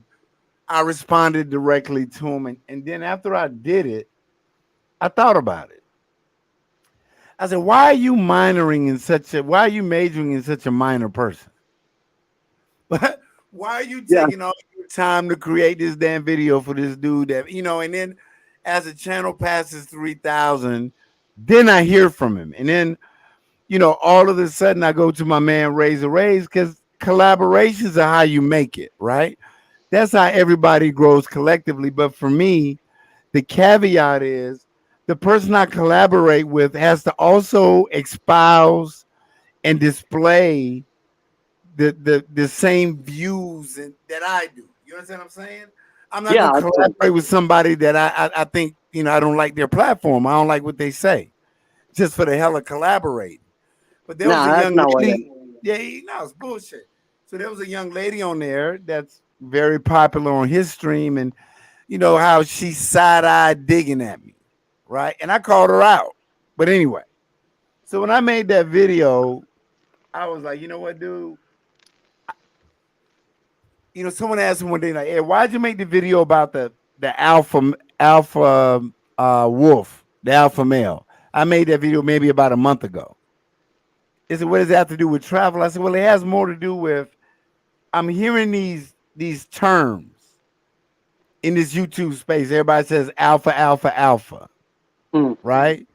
You're right, original man. Leave that ish alone and stay focused on And okay, so they talk about it in the military, the guys that have the alpha males, right? Right? The pilots, the SF guys, whatever, whatever, whatever. These are the alphas. So what I did one day out of curiosity, I said, well, how did they come up with this term, alpha? So I went and looked it up. And it's amazing to me that today on this little thing that we carry around with us, it's a computer. Hmm. There's hardly any information that you can't find. Mm-hmm. But people are yet so willfully ignorant. It's unbelievable. Don't know ish still. But anyway, guys, I look up alpha and it takes me to the Wolf Experiment Project or something like that. I think that's the name of it. So back in the mid 40s, you had a scientist, animal behavioral biologist or whatever, that's monitoring wolf behavior within a wolf pack, right? And there's usually the breeding pair, alpha male, alpha female, right? Hmm. And he noticed that when he fed them, the alpha male ate first. Anybody tried to get out of line, hey, bro, there was gonna be hell to pay, right? He was in charge beyond a shadow of a doubt. So was the alpha female. So he did this whole study talking about you got alphas, you got betas, you got everybody at the back. So what did people do? People took it and ran with it. You got alphas because they're the greatest, and you got betas because they're weak, because they go under the alphas, right? So now the word beta becomes a derogatory term in a way, right? Rice, oh, that's just a beta, dude. He ain't no alpha, that type of bullshit. When human beings Yeah. get in, right? Name Yeah. call, judging, deflecting, projecting, right? But what they didn't read is they didn't read the rest of the goddamn study. The same biologist goes out into the wild, right? Because these wolves were in captivity that he wrote his study on. He goes in the wild and he starts noticing, hold on. This alpha male is a lot more chill in the wild. He's not nearly as aggressive. He's more nurturing, more caring, more protective. Say, for instance, the alpha female and the alpha male, since they're the breeding pair, right? They Mhm. have puppies. They have pups. Now, it might be 12, 15, 20 wolves in this pack, right? And they have to go hunt. But the alpha male, being a real protector and provider, doesn't want to leave the alpha female alone with the pups. So he has to stay behind with her. Who leads the hunt? The beta male. That's his role. But according to this messed up philosophy on alpha and beta, he means nothing. He's integral to the survival of this group. And the alpha male almost he walks toward the middle or the back of the pack as they move, with the older wolves being at the front, because you can only move as fast as you're old and you're weak and you're young. And he stands sort of in the middle, and he's constantly looking back and looking forward to make sure everybody's provided. So when the guy did the Facebook post and he called me and BMT and raise beta males. I said that lets me know that you don't know anything. You don't know what you're talking about. It's like when they tried to make the cheetah run against the greyhounds and they opened the gate and the cheetah just sat on his ass. He just looked out the door. The greyhounds took off running. And they were like, well, the cheetah didn't even run. Well, the cheetah's the fastest animal on the earth. He ain't got shit to prove to nobody. You understand what I'm saying? So to you, brothers, and I had people message me all day. Ed, who is this guy you talking about? Why don't you just mention him so we all know? And I said, absolutely not. I don't have time for that. What we talking about right now is what people need to know. I keep hearing people talk about how much they hated in the Matrix. I haven't seen a single person go live with a real game plan on how you really get out. Right? I haven't seen a single post alive that talks about what Rice Patty was talking about with, with the LLC and what you need to know about the interest rate that you get on accounts, and what Rubber Band Man chimed in with about what's really going on with global currency. Daryl Dundee, all these people, Crypto Tribe Live, all of these guys. No one's talking about this. Everybody's caught up in this fucking oh my God, these meaningless politics. Watch my video on budgets. It all starts with a budget. It all starts when you spend less than you make. That's where it starts. All right. I have a problem with that. I really do. Sometimes I have a real problem with that. Yeah. It's all numbers, right? Like 2 + 2 is always going to equal 4. So, you track everything you spend, all right, and you make a plan and you stick to it. Hey, right? Could you do me a favor? Could you send me the budget philosophy and send me a link to your channel in the private so I can put it in the main chat? Oh yeah, sure. Let me to me right now. Let me do that. Brothers, look, options, right? I was asking this rich guy, Rubber Band. I was asking this rich guy about money, right? Wealthy guy that I was playing golf with, and he said, money gives me options. If I go out to Hawaii, I can stay at the Ritz-Carlton or I can stay at the Holiday Inn. But the money gives me the option to do certain things. If you stack your chips up correctly in the States, in the Matrix, it gives you the options to move to what Daniel J said before, where you have peace of mind. And that's what it's all about. Yes, sir. Well, yeah. I mean, that's the whole premise of it, man. The whole premise of it is just having a peace of mind at the end of the day.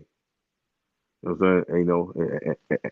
At the end of the day, at the end of the day, man, that's what it's all about. You know what I'm saying? A peace of mind, having a plan. Absolutely, Daryl Dundee. I understand, because you know what's being used now, brother, in these YouTube streets is people baiting you into an argument and then flagging you. People bait you into an argument, you go back and forth with them over some crap, and then they turn around and flag you. So drop your link, man, because I don't see it yet, Rice Patty. Yeah, I think I dropped it in the chat. Okay, drop it in the chat. That's cool. Right. Everybody check out his link. I mean, that's what they try to do. They try to bait you into a fight so that they can get you flagged or banned.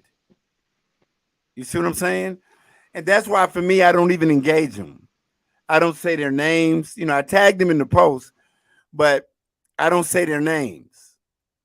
I don't say their names at all. I really don't. You don't trade insults with insects. Yep, all right, because they're insects. Okay, you swat them or you ignore them. Otherwise, giving them attention makes them seem bigger than they really are.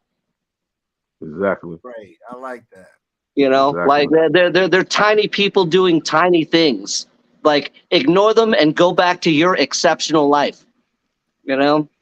Yeah, they make very little difference. I have to work with a guy that I can't stand.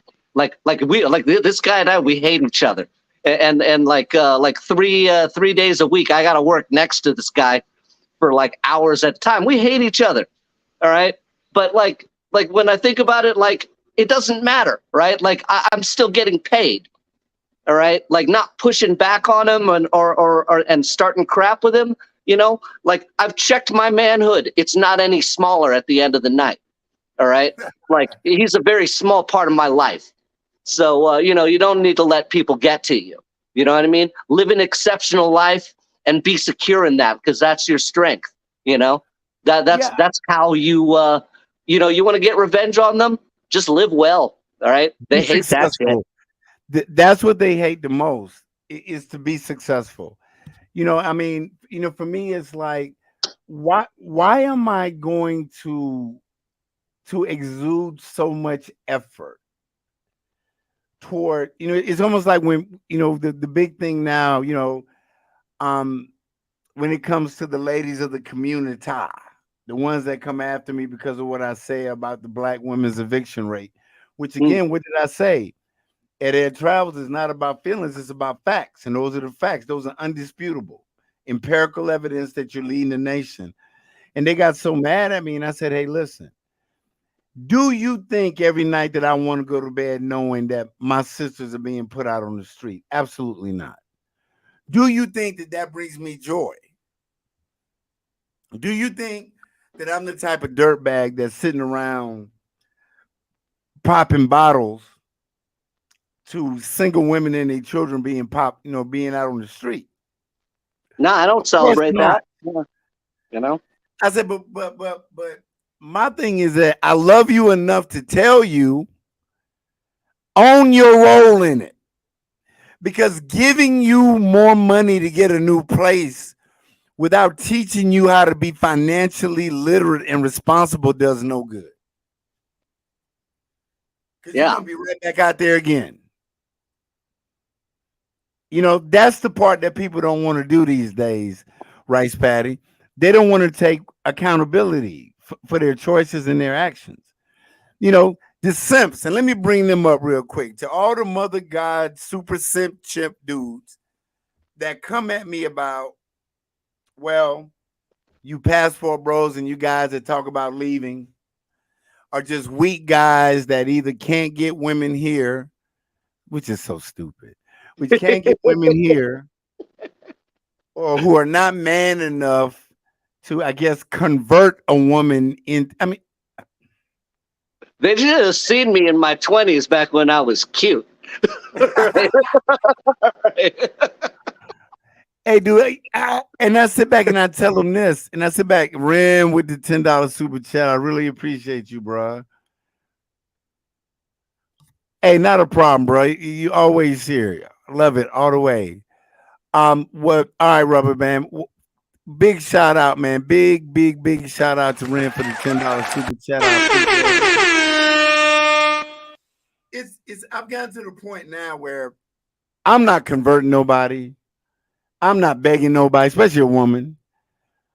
I'm not buying submission. I'm not buying cooperation. No, I mean, how ridiculous does that sound? I got 2 dogs here in my house. If I have any problem with them, one of them got to go too. Anything that's causing me any problems in my crib got to go. Woman, dog, kid, cat, it doesn't make a difference. Like Daniel J said earlier, peace of mind is priceless. And what we need more of is we need more panels like this, right? You got my what you call it? I'm right now. I'm gonna put my IG in here. So any of you Yeah, guys, yeah, but I right, followed you on IG, brother. yeah, you did. What I want to hear more about the budgeting. I need help with that, and also about investing, how to get into crypto in a smart way. Yeah. Ren, we got to play golf together, dude. I mean, my thing is this, guys. I'm working on a whole series. I just don't want to talk about getting out of the matrix. I want to be able to present a plan. The old cliche. If you fail to plan, you plan to fail. it is totally irrational, right, Rice Patty, to have this Well, you can't idea. just talk about the problem. You got to provide solutions. You know what I mean? I You mean, can't that's jump up one day and say, I'm gonna run up to LAX. I'm gonna get on a flight to Cambodia, Thailand, or wherever, Philippines, without having some sort of game plan. Because you're gonna fail. I see it happen here all the time, Rice Patty. I see people from all over the world who move to Cambodia and don't have a plan. yeah. They don't know where they're Figuring gonna it live. out as you go is not a plan. That's actually the opposite of a plan. So yeah, no figuring it out as you go. You gotta actually make a plan, and you And I gotta be see, able to adapt. So and have some sort of discipline, because what happens so is, there's strategy and there's also tactics involved. Okay, like see, strategy is the overall plan. Tactics are how you adapt to changes in the plan, right? And absolutely. you're a military guy. I'm You military. That understand how makes that works, right? you get all the key words. Right? You know This right like here the is the biggest. This is the biggest dream killer in Cambodia. mm, Cambodia lager, and I call it deletion by barstool. I see so many expats come here and get caught up in the 50-cent beer. 50 cents, people, 2,000 real. yeah. And they stay at that bar all day. They stay at that bar all day. They stay at that bar all night. They don't take care of themselves. They don't take care of their, you know, the high blood pressure, the diabetes, some of the things that come along with as we get older, right? They Yeah. don't. And I see so many people fall by the wayside. And some of them people, anybody that's listening to me, some of them are tragic. Like they literally find them lying in the street because they have no contact with their families or any of that. You still got to use common sense. If you can sit Yeah. back and say right now, I'm going to lead the U.S., and let's just throw a figure out there. I'm going to lead the U.S. with 100K liquid, right? 100K. Okay, make it simple. That's Mm, 400,000 here. You coming mm, over here with almost $500,000. And you saw the houses I showed you tonight for $300, $400, $500 a month. Matter of fact, you could just buy a house here. Oh, work it out, and I can help you with that. I want to do a dual cast with you, Rice Patty, where we talk about some of those plans. Let me get some of these super chats. oh yeah, we'll I'm work that working out. on an Yeah. escape plan for a few years now. I have a stock portfolio, HSBC.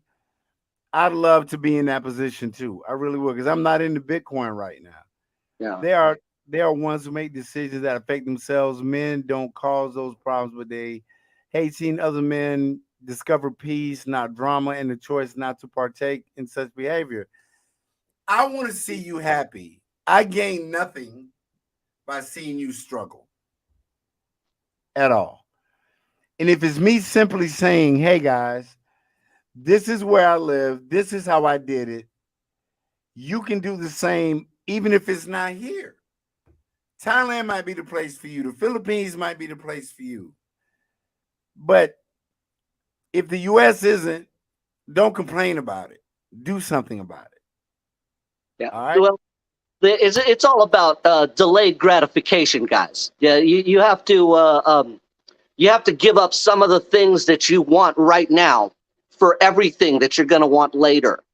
Okay, you have to give things up. Like I had to, like the journey to financial freedom for me was a difficult one. It started when I was 30. I was like about 50 pounds heavier than I am now, raging alcoholic, severe emotional problems, deep in debt, like the kind of debt that makes you depressed. Okay, and that was when I read Rich Dad Poor Dad by Robert Kiyosaki. And that was the start of my journey, and it's been a highly focused and really, like, it's been 20 years of massive action towards getting to this, and I had to give up a lot of things that I loved. All right, like I gave up alcohol. I gave up I gave up pretty much anything that alters my mind. Like I'm completely sober now. Like I I had to give up video games. Like I love video games. All right. Spent hours doing it. Right. But you know, I spent like all those hours mastering something that doesn't matter. Right. So like I started, you know, treating my life and my finances like a video game, like trying to see if I could find that endless loop. Right. If you ever played Magic the Gathering, you know, and you find that endless loop that just locks the game, you know, you find that combination. All right. I just kind of found that combination, you know, with my finances until the point where, like, not only did I get out of debt, but you know, like I make six figures while I sleep. You know, like I could be gone now, except for like I'm sticking around until I'm making like a threshold where not only can I keep my house here, like bear in mind I got to pay $5,000 a month for mortgage here, right? So like that's already spoken for. I got to pay a house sitter, like you know, and then I have to be able to take a couple other guys with me because you know one of my plans for when I do expat is I'm gonna start a cover band. You know, you know, I got a drummer, I got a rhythm guitarist. You know, I play percussion and I sing. You know, that's one of the things that we want to do is travel the world, play music. You know, chase the ladies. You know, and just like just live an exceptional life overseas. So like I have to make a lot of money in order to finance this dream that I have. But that's very doable. Brooklyn Kid in the building. What's up, Sir Ren? For a minute, Ren, I thought you said you old heads definitely need to take care. I'm like, I know you're not talking by health. Yeah, just because when that. Hey, Ren, tragic stories, brother. I've seen here, not just here, but in the Philippines and Thailand, where guys, I would say 50 and over, come over, don't treat themselves. You know, like for me, I've really cut, you know, it really cut back, but I was on blood pressure meds, right? And the VA can't send the meds in the mail to me. If I want VA meds for free, I'd have to go to Manila. That's the closest VA that we have here, right? But whenever I go back to the States, I can order it for like 6 months, 7 months, you know what I mean? Bring it back with me. But that particular medication is available here over the counter without a prescription. So I can get that blood pressure med for $4.50. Think about that. $4.50 for the same medication. But at least I'm aware of the fact that I need to watch my diet, you know, severely cut back on the alcohol. I rarely drink like that. Rarely, honestly. And because I don't want the deletion by Barstool. You got brothers out here that they have to cremate them and ship them back and repatriate their remains to whatever country they're going to because they have no one here to take care of them. And the thing that I love about Cambodia is back during the pandemic, Cambodia, and I don't want to get into whether you pro anti-vax. I'm just telling you what happened. Here in Cambodia was like one of the most vaccinated countries in the world, right? People, the Khmer people just took it. They're going to do whatever the government says. You understand? They're just going to do it.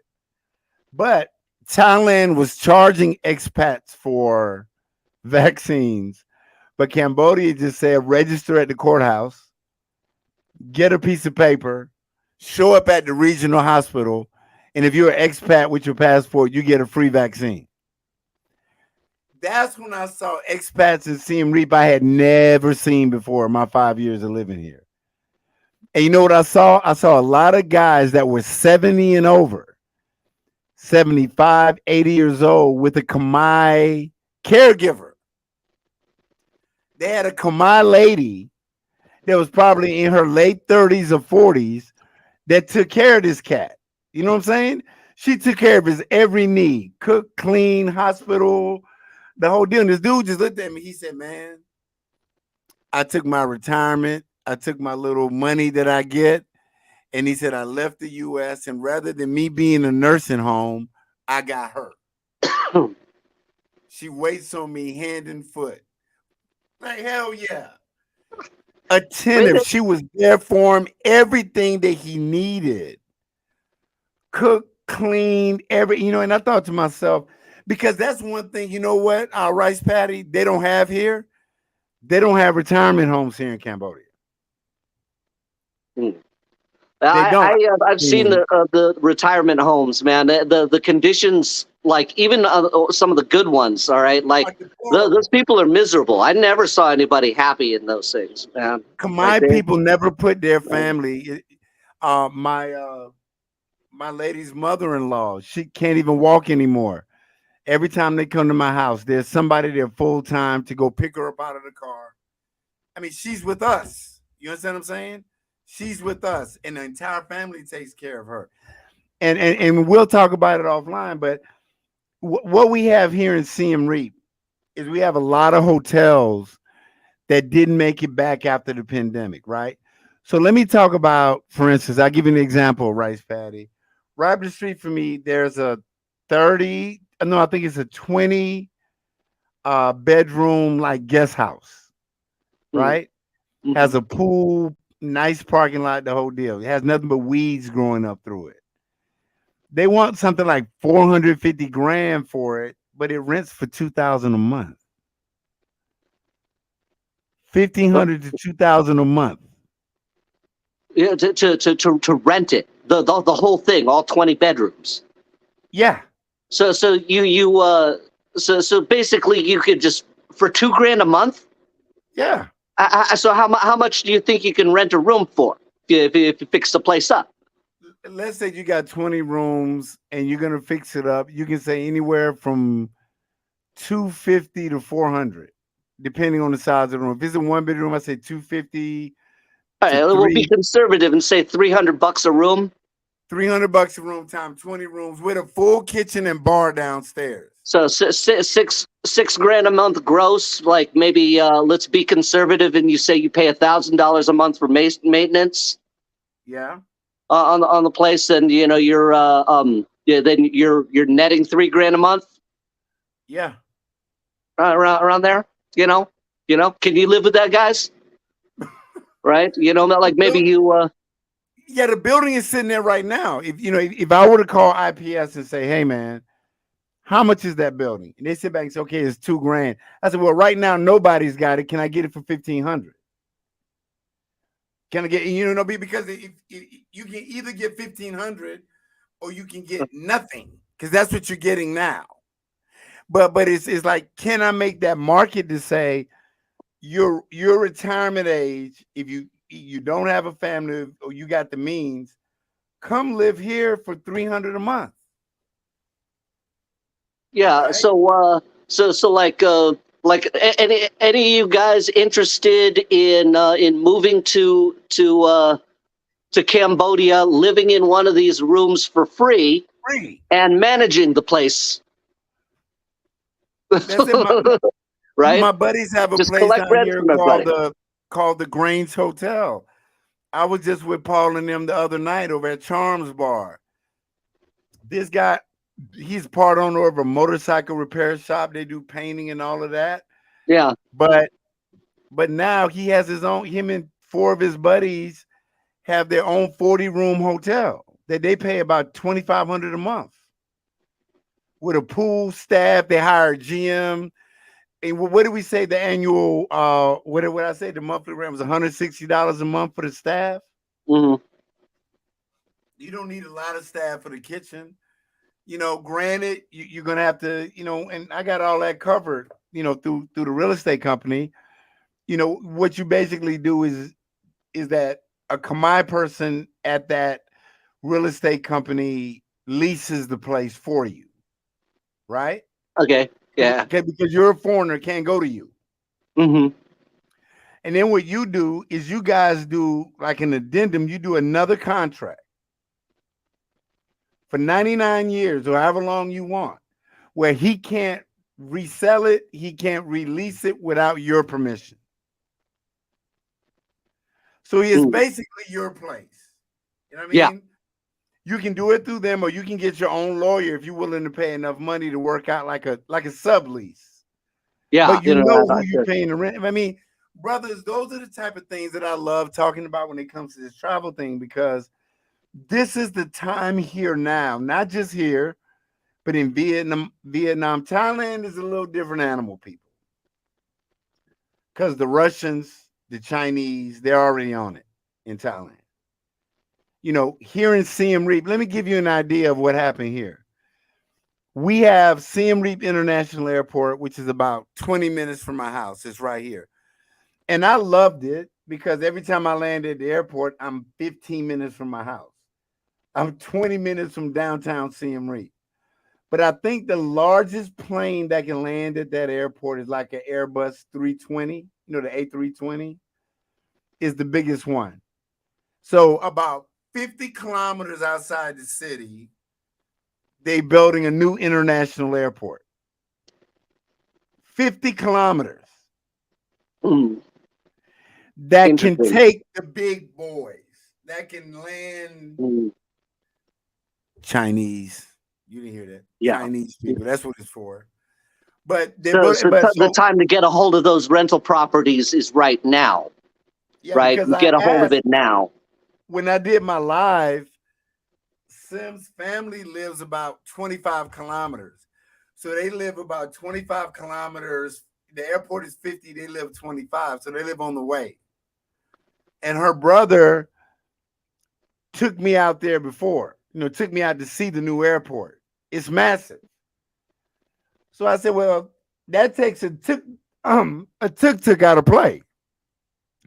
You can't take a tuk-tuk 50 kilometers if you're landing to come to Siem Reap. So now you got to have real full-blown taxi companies with cars or vans. Yeah. Mm. So who's getting in on that? And then I asked the brother, I said, Bong, answer a question for me. I said, what about the land between the airport and to Siem Reap City? That 50 kilometers, all of the land. What if we were to buy some of that land and open like a little store, trading post, souvenirs? Mm. You know what he told me, Rice Patty? He said, yeah, that's a great idea. He said, that land used to be 50 cents a square meter, but now it's $25 a square meter. Yeah. That's what'll happen. That's what'll And he happen. said that it's supposed to do a like a soft opening in October is when the airport is supposed to. So he said, but if you want to buy some land out here, know it's going to be about $25 a square meter. But after the airport opens, it's probably going to be double that. Yeah, it'll at least double, and especially like because you know people are going to want to develop that land, right? Like they're gonna want to develop that land. I mean, you're talking about hotels, stores, malls, like everything that feeds into to the tourism, so, and everything that goes into it. You know, the money exchanges, everything, I right? mean, even if you were here and said, listen, let's go ahead and purchase 6 or 7 or lease 6 or 7 nice vehicles and have an airport shuttle. You never needed it here before. Because you can just get a damn tuk-tuk. You were only 10 minutes from your hotel virtually anywhere in Siem Reap. You can look Yeah. at it on Google Maps. The airport is here, the city's here. But now the airport is there. You know another reason why they're moving the airport 50 kilometers out? Because of the vibration from the airplanes flying over Angkor Wat. Oh, okay. Yeah. All right. They're saying that the vibrations are shaking the stones loose. But my point is, those are the type of ideas that are able, because you got people here you got foreigners here that get in, but you also have to realize you're gonna have to pay a kamai at some point. They're not gonna let you just walk in here and make a shit ton of money and you're not gonna pay somebody. Yeah, you gotta. I mean, well, it's only fair to share some of the prosperity with the local people. You know what I mean? Like I believe in that. You know, it's the best deals are the ones that are mutually beneficial. You know, so like, you know, hey guys, 400 grand. Like I don't have 400 grand liquid right now. Ed probably doesn't have 400 grand liquid right now. But what if we got a few hundred guys together who had like $2,000 a piece, right? That would be a solid investment. I mean, You know, you could come in and say, "Hey, listen, the rent here, you want two." They're ready, but you said, "Let's go down to even 1,700 or 1,500." The labor to do the renovations is nothing. It's dirt cheap. You go in and you rent these rooms out for 300. You got security downstairs, which is a big thing. You Mhm. open up the pool. You got a nice little restaurant downstairs where you can get breakfast, lunch, dinner, a meal, sit out by the pool. I'll write the menu for it. Absolutely. I'll write the menu for it. I'm a That's what chef. we got to do. Right? Hey, I mean, I guys, don't I want to got a cook anymore, but I can write a damn menu. I'll write mean, you those can all get day people long. here to cook. I got a whole staff right here in my house. Hey, but guys, I got a friend coming in for Combined New Year, so I got to get out of here. But I love you guys. Thank you so much. I'll let you know when the next one comes up. Rice Patty, hit me up with that info, man. I'd love to talk to you about it. Yeah, let's talk All right, soon. man. Yeah, All right. I'll give you my information. All right. Love you guys, Bye-bye. man. Peace out. Take care, guys. All right. Live free. Absolutely, man.